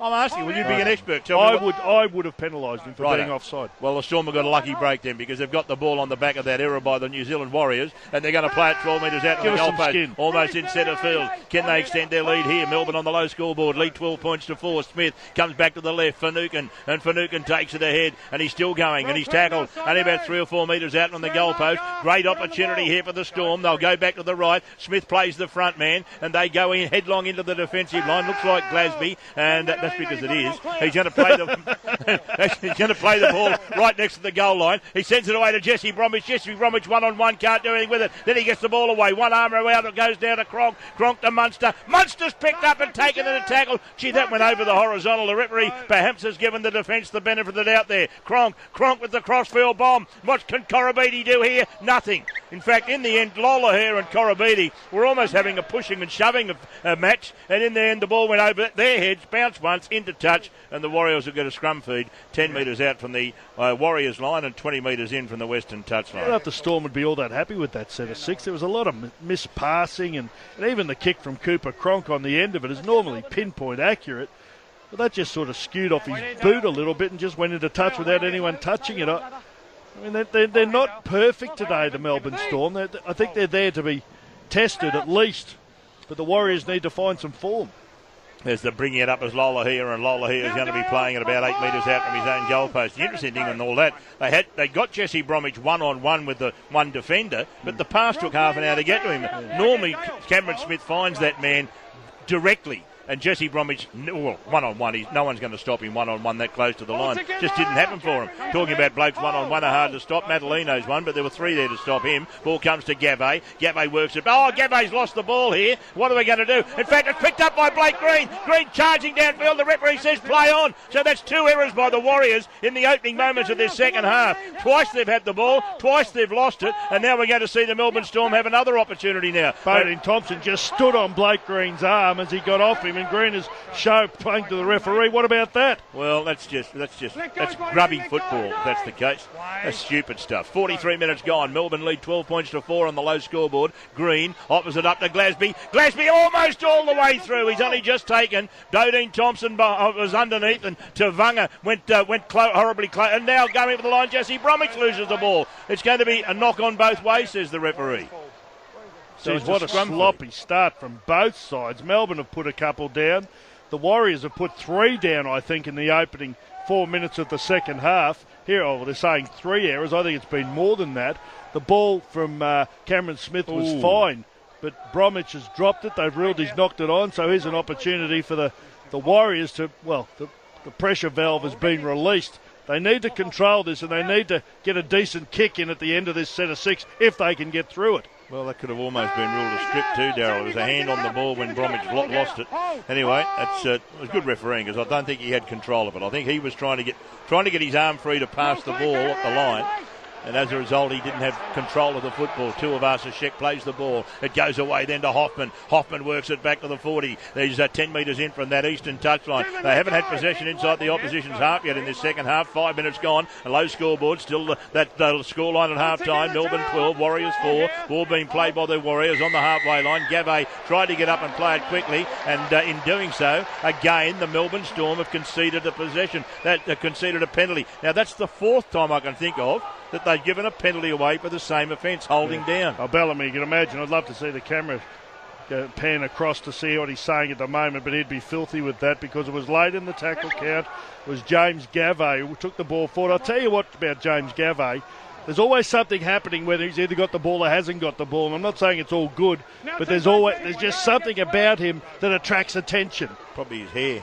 Ball brought down. Madalino's charges the high and almost got through. He's only just taken below there. Cameron Smith, the defender. The ball comes across field and Smith tries to get the next man. They got the ball away though to Mannering. Mannering keeps it alive to Thompson. Thompson goes one way, comes back down the centre. Big don't argue as he gets rid of Jesse Bromwich initially. Then they come again, the Storm, with Smith and Grasby. He'll play the ball 8 metres out. They come back to the left. Madalino gets the ball away to Johnson. Johnson quick hands to Robson. Great tackle. Tonya Mapia flew in off the wing and enveloped Robson before he can get the ball away. Out to the left. It goes then to Hoffman. Hoffman for the line. No, 3 Storm players arrive in time to chop him down. Half a metre out. Qatar goes from dummy half. Qatar squeezes underneath the ball and scores a try from dummy half. The Warriors are back in business. I like this kid, Qatar. I think he's got a bit of a build. He's only, I think, 20 or 21 years of age. He got the dummy half then. You knew he was going to have a go. He only had eyes for the line, picked the ball up and just straight between the legs of 2 or 3 Melbourne defenders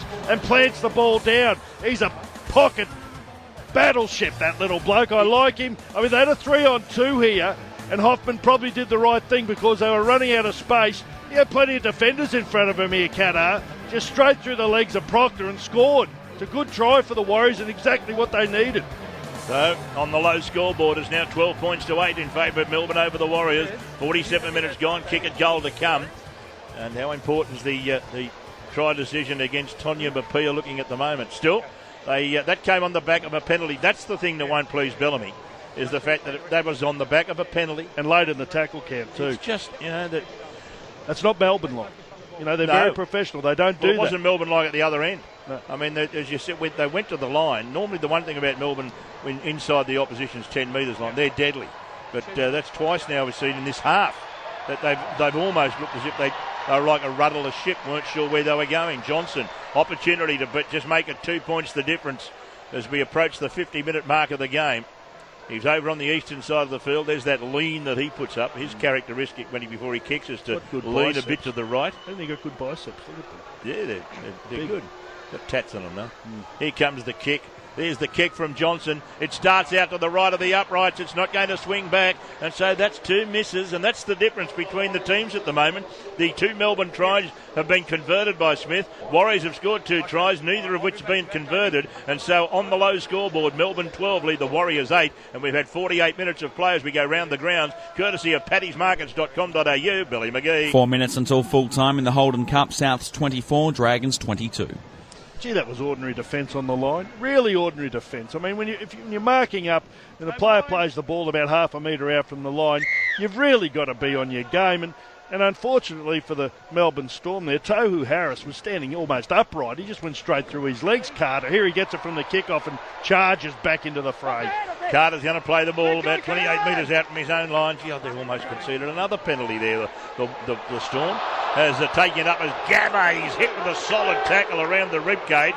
Crowd thought they might have been a bit higher than that, but Gabba got up, played the ball. Madalino works it back towards the 40. Their midfield, 48, 49 minutes gone. Melbourne 12 lead the Warriors 8 on the low scoreboard. Ball comes to Mannering. Mannering changes the point of the attack as he runs it back towards the halfway line. He's almost in centre field. Plays it to Tavanga. Off it goes to Tuivasa-Sheck, who with that lovely step of his gets through the line before he's brought down by Finucane 30 metres out. It comes to Johnson on the right. Johnson puts a little kick in. This is going to be trouble with a capital T. Munster's got it, but look at them come in numbers. 1, 2, 3, 4, 5, 6 Warriors there, and Munster's got no way of getting back into the field of play, and that is very encouraging football. Encouraging too, because Sean Johnson looked like Sean Johnson. I get great confidence out of that Sean Johnson. It was a beautifully weighted kick on the back of a great run from Tuivasa-Sheck.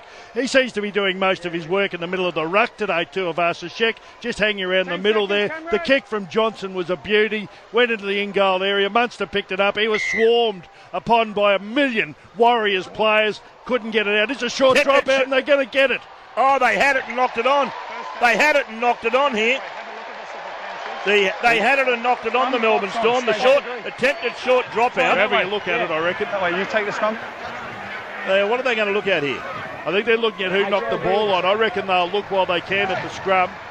He's ruled at this stage that it's a Warriors' feet. It was a dropout that only went just to 10 metres. Cooper Cronk and Proctor, I think, had a crack at it, as did one of the Warriors players. They're just having a look.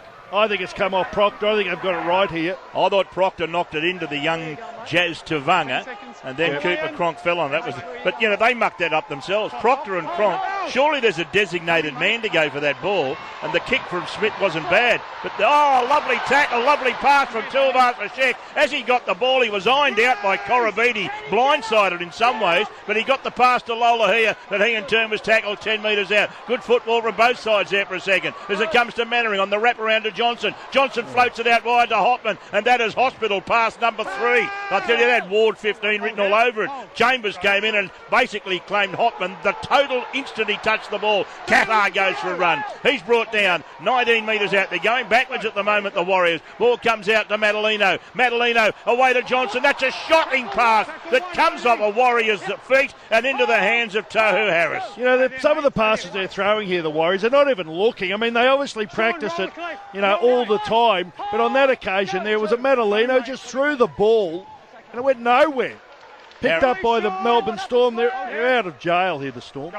As the ball is fed away then to McLean, and it goes to Cronk, and Cronk gets it on to Munster. Munster away then to Chambers, and Chambers is going to be cleaned up, but he manages to get the ball away to Tonya Mapia, and Tonya Mapia, good solid run up over the halfway. He's going to be tackled about 10 in from touch, eastern side of the field, about or virtually on the halfway line as the ball is played to McLean, and McLean runs it to the 40-metre line on the Warriors side of halfway. Last play, ball fed to Cooper Cronk, and Cronk just runs the ball along the ground, and getting back there is Tuivasa-Sheck. He's 10 out from his own goal line. He's chased by Munster. I thought Munster might have got him around the chops.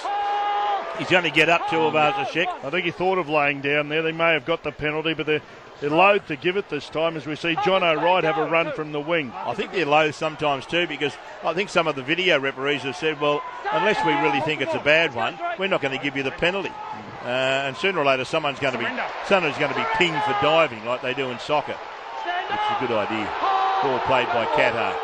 I'm not saying it's a good idea to hit blokes around the head, mind you. That's not on. Ball comes to Lolohea. He got a pass away and went to Ashford. He's hardly touched the ball in the game, Ashford. Ball goes to Lolohea. I've got one word for you. Conrad Harrell. Ball goes to Johnson. Johnson hoists it high in the air. Munster can catch that. He had time to, the old proverbial, had time to roll the cigarette and smoke it. He was up there for that long, but there was nobody near him. And he's now got the ball. He's going to play the ball to Harris. Harris offloads Korobidi. Good run from the winger.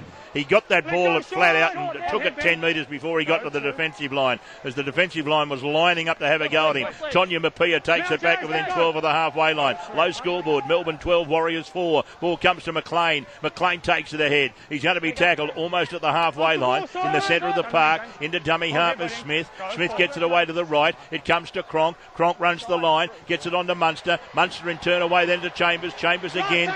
He always looks as if he's a chance of getting on the outside of his man, Chambers. He's tackled 42 metres out. Last play comes to Cronk. Cronk again, dribble little kick, little grubber that sits up well for Tuivasa-Sheck, but he's still only 10 out from his own goal line. Typical Melbourne football, isn't it, Darryl? Let's get to the end of our set. Nothing on. We'll just kick it down the other end and say to the Warriors, you've got to get 90 metres if you're going to score in this set. Well, I mean, looks a bit boring from time to time, but it's very effective as Lola here gets in there. It's amazing how the wingers get in there and take the first and second tackles these days, don't they? Here's another one. John O'Wright's come in and done it. Exactly what the Melbourne Storm have been doing, the Warriors are doing. Gave's off. I'm not sure who's on.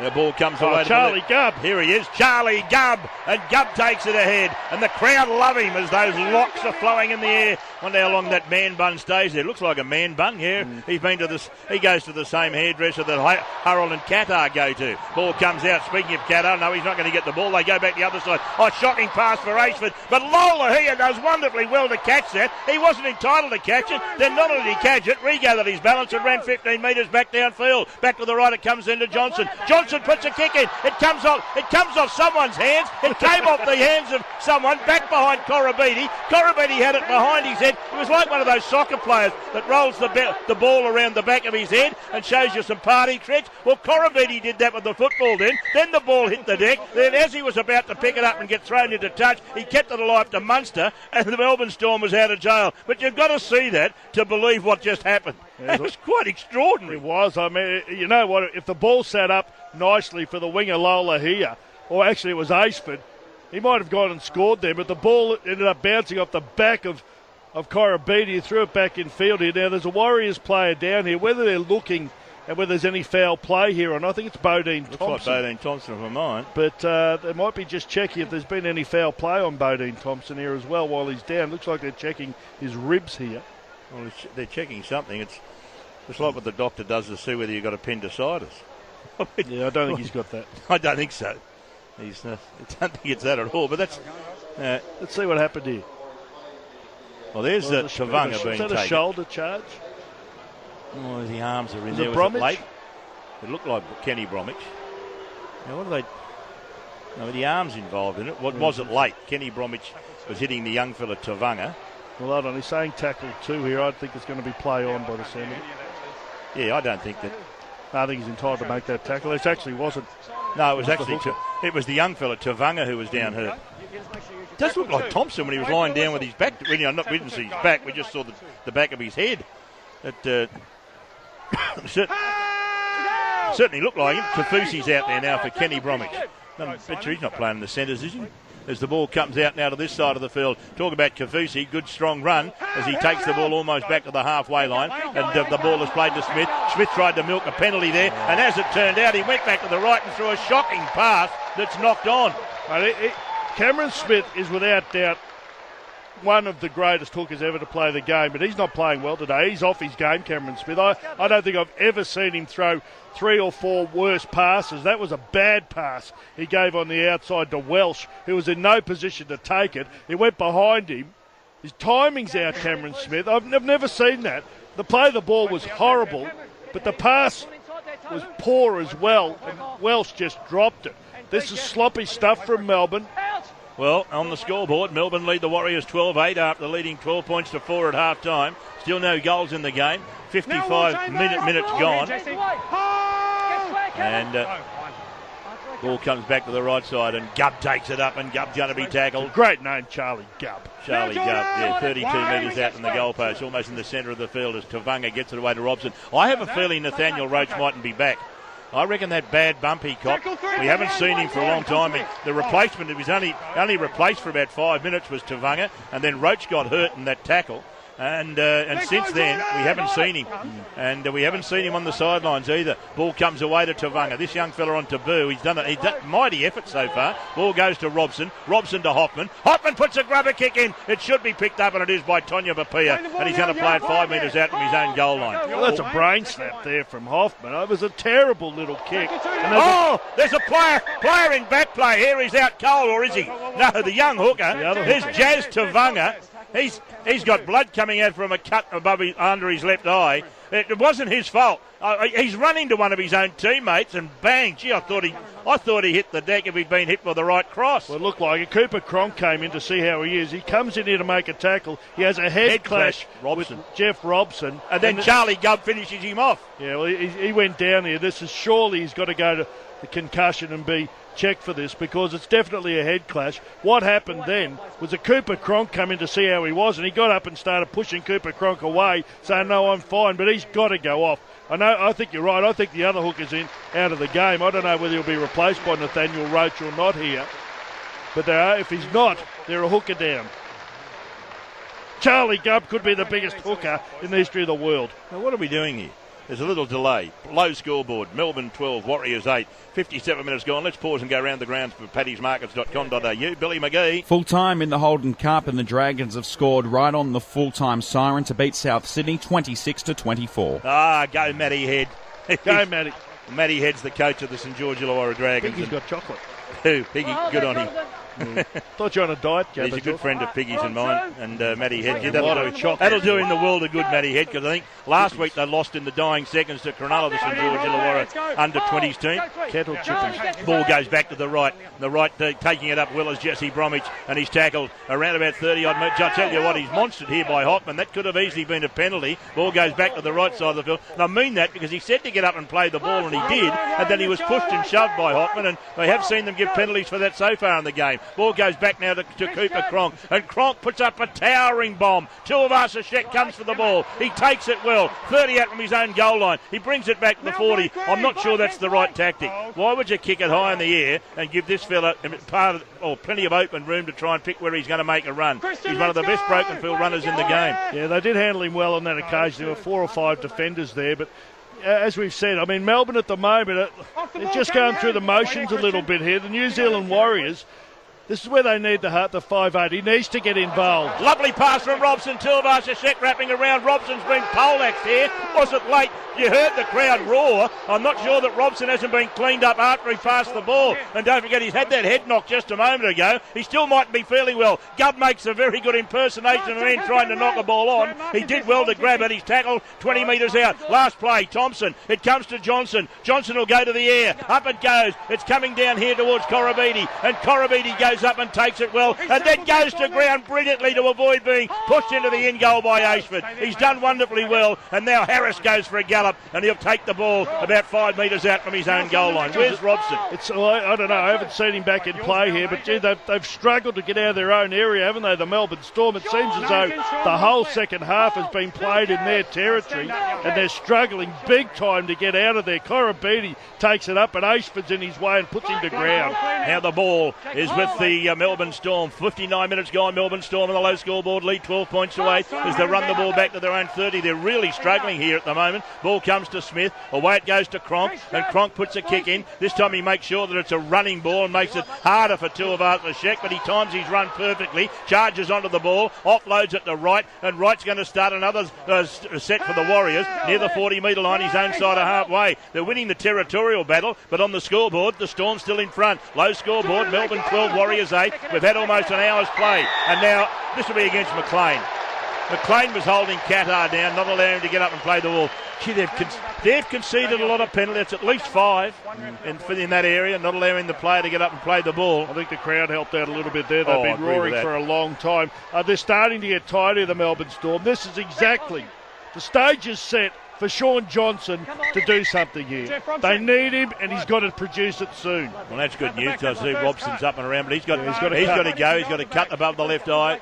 And the referee said, "No, you've got to go and get it treated, pal." With the trainer, of course, he gets it bound up here. But then the next time, if it continues to bleed, he has to leave the field of play. And it looks as if they've lost their both hookers, because Bodine Thompson is receiving. He was in a dummy half there, and he's in fact playing in the dummy half role. So we've seen Tavanga off. He's in the concussion bin. Nathaniel Roach got a nasty knock in the first half, and we haven't seen him make any return to the field. So at the moment, they're down to 15 players on the interchange, and Robson, of course, is basically getting some attention for a cut eye. Mannering takes it ahead strongly.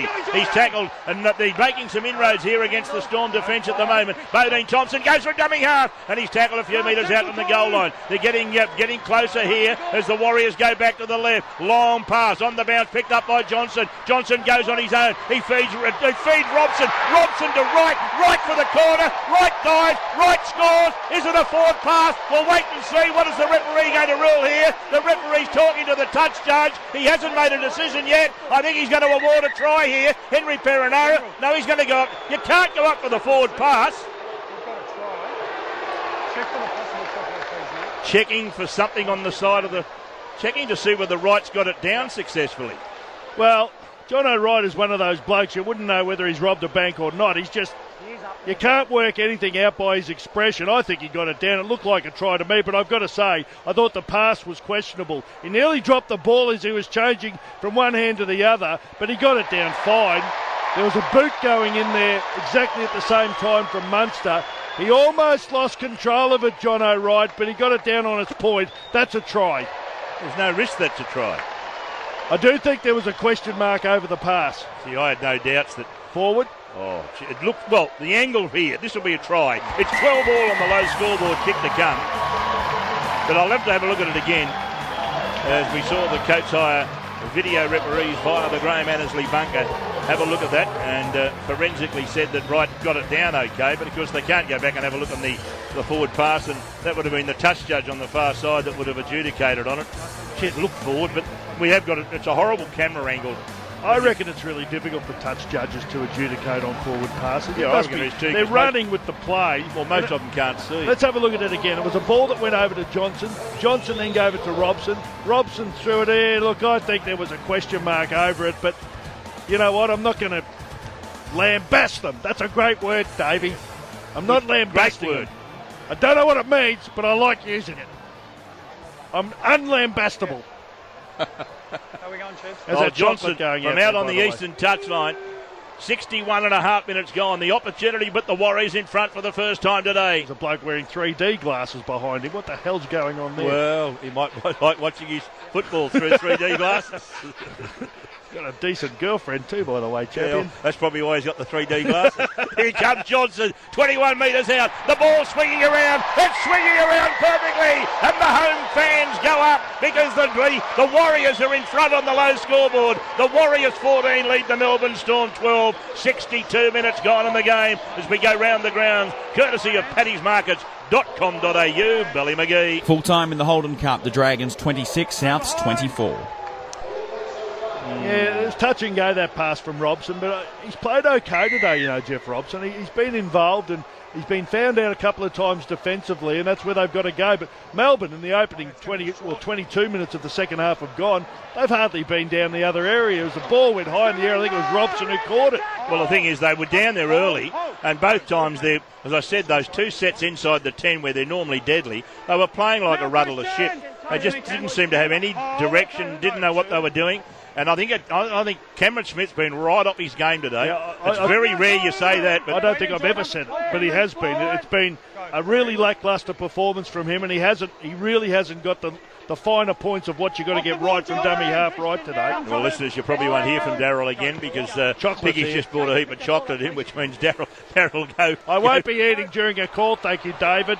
63 minutes gone. Low scoreboard. Warriors 14, Melbourne 12. As the Warriors bring the ball back to the 40-metre line. Inside the Storm half. Ball comes back now to Johnson. Johnson hoisted high in the air. That's a high bomb. There's going to be plenty of competition for this at the end of it. Charlie Gubb goes back. Charlie Gubb knocks it back. Picked up by Hotman. Hotman gets it away to Qatar. Qatar's being held over there. He throws the ball back on the ground, and Tohu Harris comes through and picks it up for the Melbourne Storm. Qatar had to pass. He had the opportunity of flicking around and throwing it to John O'Wright, who was unmarked on his outside, but he decided to hold the ball and got swamped by a couple of Melbourne Storm defenders here. Let's see if the Warriors can defend now. Well, I've got to give Tonya Tapia the huge rap there. He's the one that got Qatar ball and all initially, and he never gets taken one-on-one, but he held him up enough to make sure when the troops arrived that Qatar couldn't keep the ball alive as they moved the ball to the left. Haven't seen the Storm with the ball inside the Warriors half for a long, long time, but they're there now. 64 minutes gone. Warriors lead Melbourne on the scoreboard, the low scoreboard, 14-12. Finucane takes it up. He is absolutely monstered. What a solid hit, 30 metres out. Mannering heavily involved in that tackle. Ball comes back to the left of Green. Blake Green puts a grubber kick in. Getting back for it, Lola here. Lola here chased by Korobidi. There's another man down there as well, Hampton. And I think you'll find Hampton's playing in the left centre position. Of course, Kenny Bromwich went off, and earlier today we had the news that Scott wasn't playing, so Hampton's probably playing left centre. We just haven't seen him involved in the game because there hasn't been any ball out here. They haven't got the ball, the Storm. They haven't worked out how to get Tuivasa-Sheck into the game yet, have they? He's taking rucks up the middle of the park, Tuivasa-Sheck. Ball comes away to the left side of the field, and Wright goes for a gallop, and he's tackled 30 out from his own goal line. Thompson, who's been playing the dummy half because both the New Zealand Warriors dummy half. Isaac Luke didn't start the game. His replacement is at the moment in the concussion bin. The man who would normally replace him, Nathaniel Roach, hurt in the first half, hasn't taken any further part in the game. Bodine Thompson, there was a kick downfield just then that's gone dead, so the Storm will get a set of 7 from their own 20-metre line. So it's really been a bits and pieces team in this second half for the Warriors, and yet they've really dominated the second half. It's been a brave performance so far, but can they withstand this against a fully fit side in the form of the Melbourne Storm, albeit not playing well? Well, it's only the second tackle, and they're up to halfway here. The two wingers have done a good job here as Blake Green gets it, spreads it wide. Now it goes to Munster. Munster to Chambers. Chambers gets on the outside of Qatar. He threatened to do it all day. Gets a pass away to Tonya Mapia. Tonya Mapia is taken. He's about 22 or 23 metres out. Couple of metres in from touch. Ball comes from Chambers. Back to Cronk. And Cronk in the centre of the field decides to go back down that short side. He's tackled about 12 metres out. I think he got a poke in the eye for his trouble too. He's 10 metres in from touch. It's fed to Munster. Munster gets it away. A long ball comes back to this side of the field to Green. Green puts the grubber kick in. Coming through is Korobidi. Lola here is there. Lola here gets rid of one defender, but Hampton gets him, and then Lola here can't get back into the field of play, and Qatar in background is limping quite badly, favouring his left knee. Play will restart with the line drop out from underneath the Warriors' goalpost. Surely this is the Storm's chance to hit back. They're down at the moment. Low scoreboard, Warriors 14, Melbourne 12. Yeah, good kick there from Blake Green. He's been a fantastic buy for the Melbourne Storm since he's made his way back from England. He's had a great year last year. He started well this year. He's put a nice kick in there, and there's no way in the world that the winger could have got out from there, Lola here. Now the Warriors have to defend for their lives. They're leading 14 points to 12. We've got 13 and a half minutes to go. A monster drop out from Johnson. Went 62 metres on the fly as Welch brings it back, and Welch is going to play it. No, he drops the ball behind him, and Cooper Cronk hurriedly gets it away to Munster. Munster goes back to the left side of the field, gets around a couple of runners. Munster still going, and he's taken here by Sean Johnson and Bodine Thompson, about 35 metres out now from the Warriors line. He's wrestling with Thompson, finally gets his arms free. Hampton finds a runner, and McLean takes it ahead. Great tackle from Charlie Gubb. Gets up to play the ball quickly. Penalty because he's not allowed to. 25 metres out, right in front, and I reckon if I'm Cameron Smith, I know what he's going to do. Have the shot at goal to level it up at 14 all. I think you might when you're having a look at the little mate standing next to him, Cooper Cronk. No one better at winning games for sides than Cooper Cronk is in the clutch moments when they're down by, well, when the scores are level. Probably the best field goal kicker in the competition. I think they're going to take this, or they are going to take this. It'll be 2 points. It'll be 14 all shortly. Well, Bodine Thompson's been threatening to give this penalty away for a while, hasn't he? He's got a few mates there. But he has been holding down a bit, doesn't he? He does continue to wrestle a bit. And I think the referee said, hey, we've given you the benefit of the doubt a bit earlier. He's had to have a big game because I noticed the youngster, Jazz Tavanga, is back on the bench, whether that means that he will make a comeback into the game if needed. And Qatar still stretching that leg and trying to get whatever it is, whether it was a bump he got and he's trying to get some blood through it to try and get away from it, not sure, but it's been interesting this kick for Cameron Smith. The two kicks he's made have been pretty simple, and this is a pretty easy kick as well, but just wondering if it's playing on his mind that he would know. No one would be more aware that how well he's played than he would. Not how badly played. He would know that he's been off his game today. And I don't think I've ever said that about Cameron Smith. I think most around the corner kickers would say that it's better to kick from either side of the post than right in front of the post because of the way they kick the ball. Anyway, here he is, right in front of the sticks. Just over 20 metres out. There's the kick from Cameron Smith. You heard Henry Perenara. Before the ball even got near the sticks, he said, yes. and that means it's all tied up on the low scoreboard. 69 minutes gone. Warriors 14, Melbourne 14. Can you ever remember a weekend of football? I know the game on Friday night was pretty, it was over pretty quickly, and of course the game on Thursday night 40-0, but the 3 games yesterday and the one today, every game, and for basically the whole match, certainly in the second half, they've just been pulsating contests where you couldn't pick the winner till basically the judge called a halt. Yeah, exactly. And Tavunga's going to go back on there. He's on the sideline as they try and smash the winger, Tonya Mapia. I used to call him Tona Mapia, but I'm now calling him Tonya Mapia. Right, Tonya Mapia. You can call him, you know what he is. You can always call him young. He takes the ball. Anyway, the Storm have the ball. 69.5 minutes gone. 14 all on the low scoreboard. Smith comes back to the left as they work the ball up towards the 40-metre line. Finucane's hit on a solid tackle. Lillyman and Bodine Thompson. When Thompson hits, they stay hit, don't they? Ball comes out to the right. Lillyman doesn't miss either, I must admit. McLean takes it up, and he's taking a solid tackle. Charlie Gubb, good defence, back towards the 40-metre line. And I think you'll find that Bodine Thompson's not 100%, and McLean's not 100% either. So McLean's down wanting some attention, and Bodine Thompson, who was involved in the tackle in the previous tackle, he has got pain written all over his face. He's got a rib problem, which we thought he had before, and McLean is getting some treatment for a bloodied nose. He's got blood streaming out of his nose. Which would suggest that he's been hit round the nose. Well, he hasn't been hit by the nose. I reckon his head with the impact of the tackle low, his head has made contact with Mannering's arm. Yeah, absolutely. I agree with you. I don't think it was. I don't think Mannering's arm was swinging to affect the tackle. I think it was more the impact of the tackle low at the time that Mannering came in to make the tackle has forced the head into the arm. And so that's what's caused him to get a whack round the chops. Well, this will be interesting to see what the Warriors do here, because they've now got the ball in their first tackle. They're nearly at the halfway line. Whether they try and work up and knock a field goal over it with 9 minutes to go or not, I don't know. Well, they've got a field goal exponent that might even be better than Cooper Cronk. No. It's a horrible play the ball. No, it's a penalty. They're going to get the penalty here, and they've done it again, the Storm. McBellamy will go berserk over this. They've conceded a penalty by holding someone in the play-the-ball area. Hoffman played the ball badly. He said he was pushed off the mark by the Melbourne Storm player, and it's probably right. They're going to kick for touch here. They look like they have got a decent breeze at their back too, David. I just had a look at... Well, I actually looked at Sean Johnson's hair, and it was being pushed backwards by the wind. Oh, gee, I'm not sure about that. Whether Chambers really did much, when I look at it again. But it's another penalty.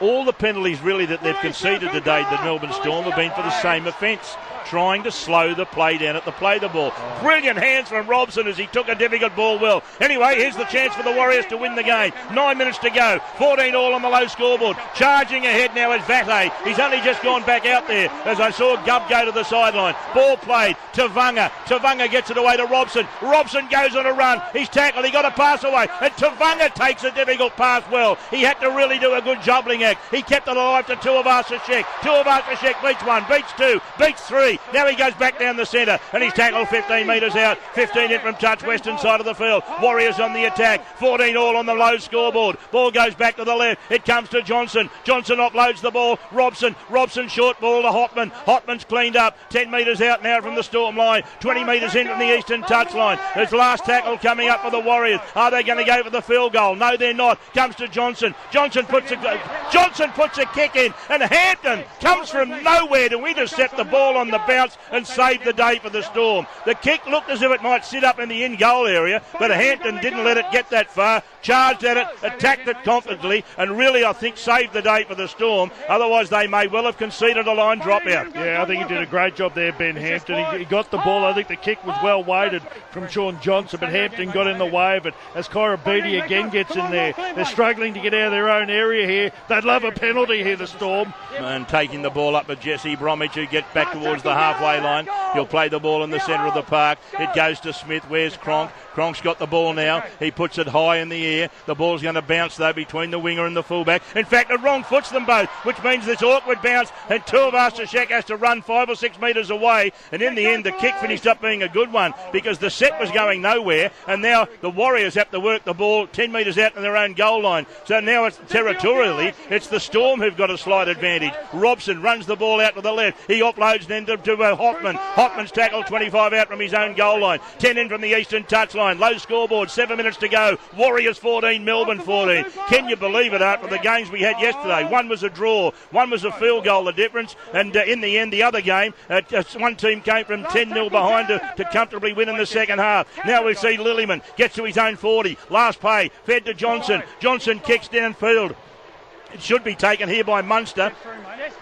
That was a really good set defensively there from the Melbourne Storm. There's a good tackle here as they try and make way up the field here from... Is that... Oh, that's the replacement. He's been good, hasn't he, Tavanga got down there to effect a very good tackle on Munster. Ball played now to Tonya Mapia, and he's tackled. Ball played across field, then they bring the ball up strongly and take it up as Kafusi, and Kafusi's tackled. He'll play it to Smith. Smith goes to the short side. Now Tonya Mapia, good strong run as he gets the ball back to the halfway. It's now the Storm with the ball. 6 minutes to go in the game. Low scoreboard, 14 all. Ball is fed back to Finucane, and Finucane is tackled. 42 metres out. That's too far out for Cooper Cronk to have a shot at field goal. Ball comes though, it goes to Smith. Smith puts a grubbing kick in. He looked for the grass and he's found the grass, and getting back as Tonya, as I should say, Tuivasa-Sheck. He runs one way, he gets around to Cooper Cronk, but he can't get round the next two defenders. He'll play it 22 out from his own goal line. Neither side has had a shot at field goal yet, and yet we've had this deadlock for some minutes now. Well, they're struggling to get in a position to get there. I mean, I suppose the Warriors, they looked at the wind at their back. They would be the side you would think, but they need a good set here. At the moment, it's just an average set, as on the third tackle, John O'Wright gets to 40 metres out from his own line. There's a shocking pass from dummy half, picked up by the captain, who I think's been fantastic today, Ryan Hoffman. He's tackled 5 metres his own side of halfway. He'll play the ball, and Tavanga goes from dummy half. He gets to Mannering to Johnson. Johnson, a short pass that went to Bodine Thompson. Thompson can't handle the ball. Knock on against the Warriors. The Storm get a scrum feed. 5 metres their own side of halfway, and surely, Darryl, with just over 4 minutes to go in the game, this is the Storm's chance to at least have a shot at field goal and put themselves in a position to snatch the game at the death. It's all tied up here at the moment. No doubt about that. I mean, that's exactly the sort of stuff that the Warriors have done for 20 years now that lose them games. Now, that was an indication there. Johnson just tried to throw a short pass to the back rower there. He just dropped it, Bodine Thompson. Now, this is without doubt the crunch point of the game. They'll work for a position here, the Melbourne Storm, and you would think Cronk will have a crack. So Korobidi will play the ball about 45 metres out on the goal line, the centre of the park. Jesse Bromwich. Gee, that was a pass to Kafusi that probably wasn't needed. Kafusi did well to catch it in traffic. He's tackled 38 metres out. Smith goes back to the right, taking it up as Jesse Bromwich as they make ground down the centre. He's kept the ball alive. The ball goes to Smith. Smith gets it away to Kenny Bromwich. It went back, and that's true. The crowd are all saying it was a knock on, but out of the hands from Jesse Bromwich, the ball went back. It knocked a Warriors player, then went forward towards the Warriors line. But initially, the ball from Bromwich went backwards. Smith, here it goes. Now, Cooper Cronk, he has the shot at field goal. What's the answer from the referee? The referee says it's there, and Cooper Cronk runs back into space as the Melbourne Storm, with 4 minutes left on the clock, hit the lead again on the low scoreboard, 15-14. Well, there's no one on the planet you'd want taking a field goal attempt for you with about 3.5 minutes to go from in front than Cooper Cronk. He's done it for Australia. He's done it for Queensland. He's done it for the Storm. Ad infinitum. Ad infinitum. A lot. Ad infinitum. Ad infinitum. It's Latin. Very good, Darryl. Anyway, he's done it a lot.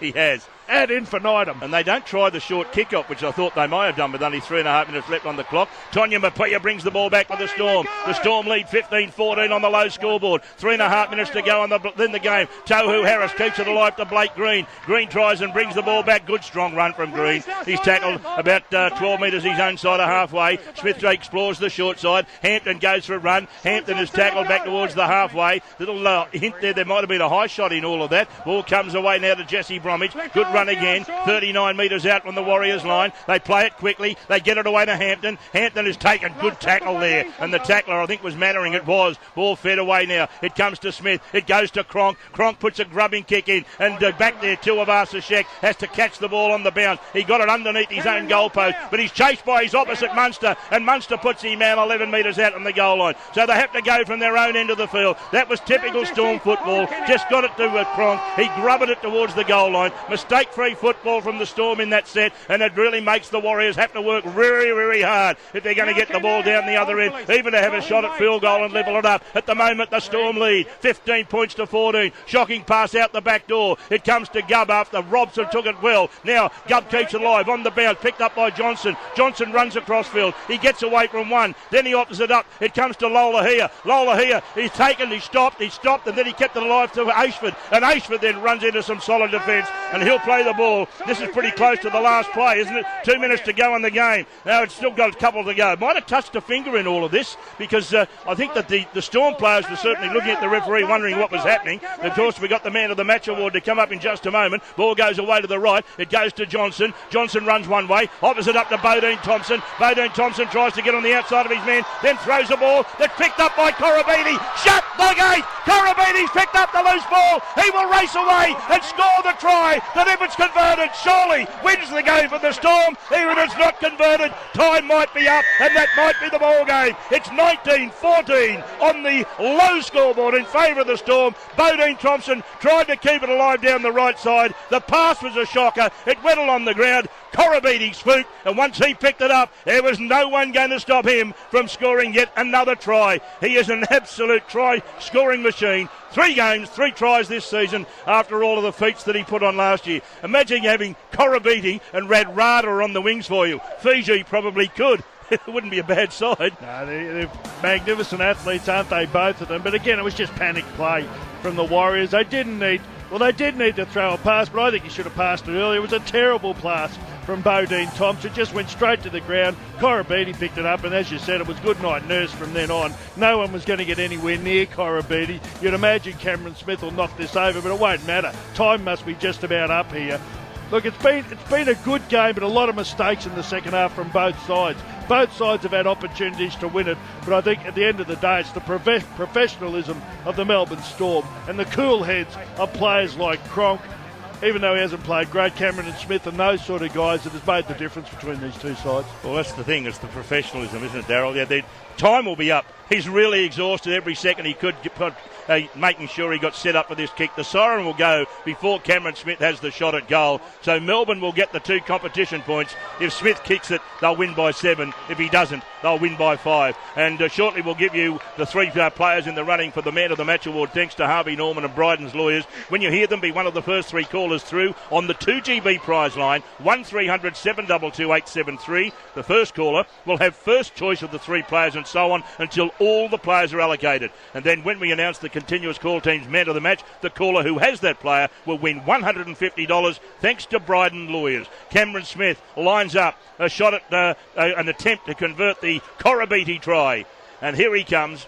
He's got 3 from 3 so far today, Cameron Smith. There's the kick off the boot. It looks pretty good. It is pretty good. And so at the end of the day, the Melbourne Storm prevail. And on the low scoreboard, the final score, Melbourne 21 have defeated the Warriors 14 on Sunday afternoon football. Call 1300 722 873 for your chance to win $150. All thanks to Bryden's lawyers, the name you know and the lawyers you can trust, and Harvey Norman. Melbourne 21, Warriors 14 on the low scoreboard. The 3 players are Ryan Hoffman, Cooper Cronk, Jesse Bromwich. Ryan Hoffman, Cooper Cronk, Jesse Bromwich, the 3 players in the running for the Harvey Norman and Bryden's lawyers, Man of the Match award, 1300 722 873, 1300 722 873, the Man of the Match. Ryan Hoffman, Cooper Cronk, Jesse Bromwich. The try scorers, by the way, for the Storm, Cameron Munster, Marika Korobiti and Kenny Bromwich. Smith successful with all his attempts at goal, and Cooper Cronk the all-important field goal, while the Warriors, Lola here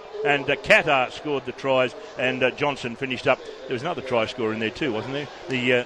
What was that for? The Melbourne Storm. Melbourne Storm, Munster, Korobiti. No, Warriors. Lola here, Carter, and John O'Wright. John O'Wright, wasn't it? I couldn't find him down the bottom there. And of course Johnson kicked the goals. But in the end, Mark Levy, it was a win to the Storm, and they'd be pretty happy to win a game across the Dutch in New Zealand, because that was a pretty tough day and another sad day at the office from a New Zealand Warriors perspective. Yeah, exactly right. Thank you, boys. Great call as always. David Morrow and Daryl Broman. 21-14 Melbourne's defeated the Warriors. We'll have the crowd, the footy tab, the man of the match competition details coming through very, very shortly. But there is that other game kicking off in about 8 minutes, and Piggy's just showing me some vision on his mobile phone from a couple of mates who have headed out to the football. It is absolutely bucketing down at Moore Park, where this game's being played at the Sydney Cricket Ground between St George Illawarra and South Sydney. We've got Billy McGee in position to update things for us. Let's preview the match and head around the grounds for paddysmarkets.com.au. Billy, good afternoon to you once again. Mark, a very good afternoon to you and everyone listening. As you mentioned, the rain is teeming down at the SCG, so the playing surface wet and simple footy for this match between South Sydney and St George Illawarra. Ball security will be key as the Dragons look to find their first win of the season, but a huge blow for the side that without Benji Marshall, he's been ruled out. Josh Dugan, he'll play at fullback for this game after spending the first 2 weekends in the centres. For South, they're looking to just keep on doing what they've been doing the last 2 weeks. Huge wins over the Sydney Roosters and Knights, and 90 points scored in those 2 games. For the team changes, as I mentioned, Benji Marshall is out. Josh McCrone will play at halfback in the number 19 jersey. Mike Cooper drops to the bench with Jack DeBellin starting for Souths. Not much to report there as per the program. The referees for this match, Jared Maxwell and Adam G. The touch judges, Brett Suttle and Michael Wise. In the bunker, Bernard Sutton, and he'll be joined by Brian Norrie and Jason Robinson. In the Holden Cup, the Dragons defeated South Sydney 26-24. We're just a little over 5 minutes away between the main game at the Sydney Cricket Ground between the St George Illawarra Dragons and South Sydney Rabbitohs. Good on you, Billy. Thank you, mate. We'll come back to you regularly for updates in that game between the Dragons and South Sydney, and we do that, of course, for paddysmarkets.com.au. A happy Cameron Smith being interviewed by Fox Sports at the moment after they beat the Warriors by 21 points to 14, the Melbourne Storm over the New Zealand Warriors at Mount Smart Stadium in Auckland. We'll bring in Piggy for his comment on that game that we've just watched here in the interactive studio. Piggy, Melbourne, they produced when it counts towards the end of the game with that late try and, of course, the field goal from Cooper Cronk, but the Warriors, they had their chances. Oh, excuse me, they certainly did. Stat for me, I was watching very closely up on the screen. I think with 5 minutes to go, the 62% of the ball the Warriors had to 38% of the Storm. So it just shows you the Storm. They just hang in there, and they always find a way to win. Yeah, you look at that score. The last try to Corabetti, but it was the field goal, really. They got there in the end. Look, some promising signs for the Warriors. Well, considering it was 3 tries to 2, the goal kicking letting them down.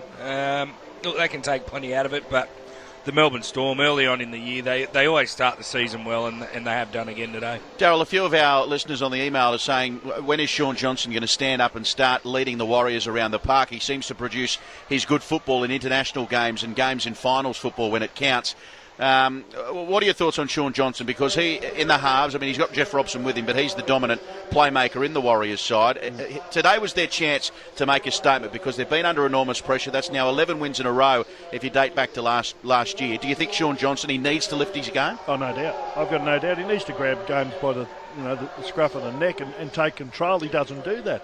And that's a perfect example there. When it was 14 all or 14-12 or whatever it was, that was his time. So it was his chance to stand up against Cooper Cronk, and at the end of the day, it was Cooper Cronk who stood up and took control of the game.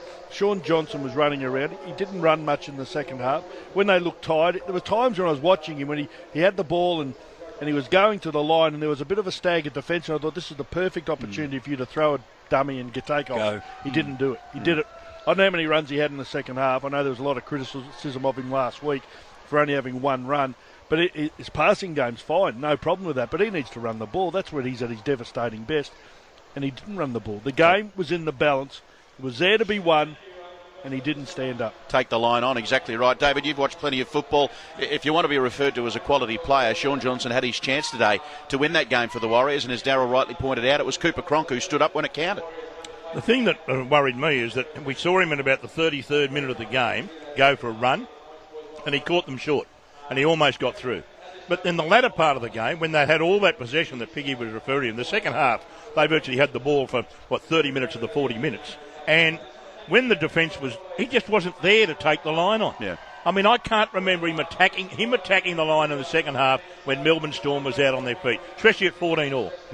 I just don't think that. And on the fringes, they were. You could see they were getting tired. There's plenty of big blokes in that Melbourne Storm pack. Yeah. I mean, Tuivasa-Sheck was taking him on the middle of the ruck, but which I think is a mistake for him. He's taken one from fullback, but Sean Johnson had the opportunity to put his stamp on that game, and he didn't. All right, 21-14, Melbourne's defeated the Warriors over in New Zealand. The crowd figures through 16,214. Well done to all those people who went along. Footy tab $568.70. $568.70. 21-14 was the full-time score. Man of the match competition, Aaron from Greenbank chose Ryan Hoffman. Joseph from Hamilton in Brisbane went with Cooper Cronk, and Rod from Toongabbie elected to go with Jesse Bromwich. Daryl Broman, who's your man of the match? I found it particularly difficult to find, three really, really good players, but I think at the end of the day, Cooper Cronk directed them around the park, kicked the winning field goal. That was enough for me. Cooper Cronk, I think, won the game for the Melbourne Storm. Well done, Joseph from Hamilton up in Brisbane, listening to us on 4BC. You chose Cooper Cronk, who is the continuous call team's man of the match, thanks to Bryden's Lawyers and Harvey Norman. That player's won a $200 Harvey Norman gift voucher, and you've won $150 from our good friends at Bryden's Lawyers, the name you know and the lawyers you can trust. Stay listening for our next game for another chance to win. It's all thanks to Bryden's Lawyers and Harvey Norman, and that, of course, will be next Friday, the grand final replay between Brisbane and North Queensland, which you'll hear right here with the continuous call team. We've got the Dragons and South Sydney coming up very shortly from the Sydney Cricket Ground. Piggy is a former Dragon. Did you ever play a game at the SCG? I did. I played a few there. Yeah, I did. Just saw him get sent off on telly. Yeah, I did. I shot on Braithen Astor. You're a disgrace, Piggy. I got 4 weeks for that. Did you really? Yeah. You deserved it. Mate, I got 4 weeks for it, right? And then I came back 4 weeks later, obviously, played Canberra at Wynn Stadium. Ahead-eyed my, what's his name, McFadden. We got another 4 weeks. You sound proud of it. No, I'm not really, but anyway. Were you a dirty player? No. Hello. We saw him earlier throw a beautiful ball for Mark Gasnier to score. I was 2004. crafty. Crafty plays. We need to take a break for some news. When we come back, we'll launch into the next hour of the program. You're with the continuous call team on this Sunday. St George Illawarra and South Sydney doing battle at the Sydney Cricket Ground. But a win to the Melbourne Storm across the ditch in New Zealand. They've beaten the Warriors by 21 points to 14. Melbourne Storm continue on their winning ways.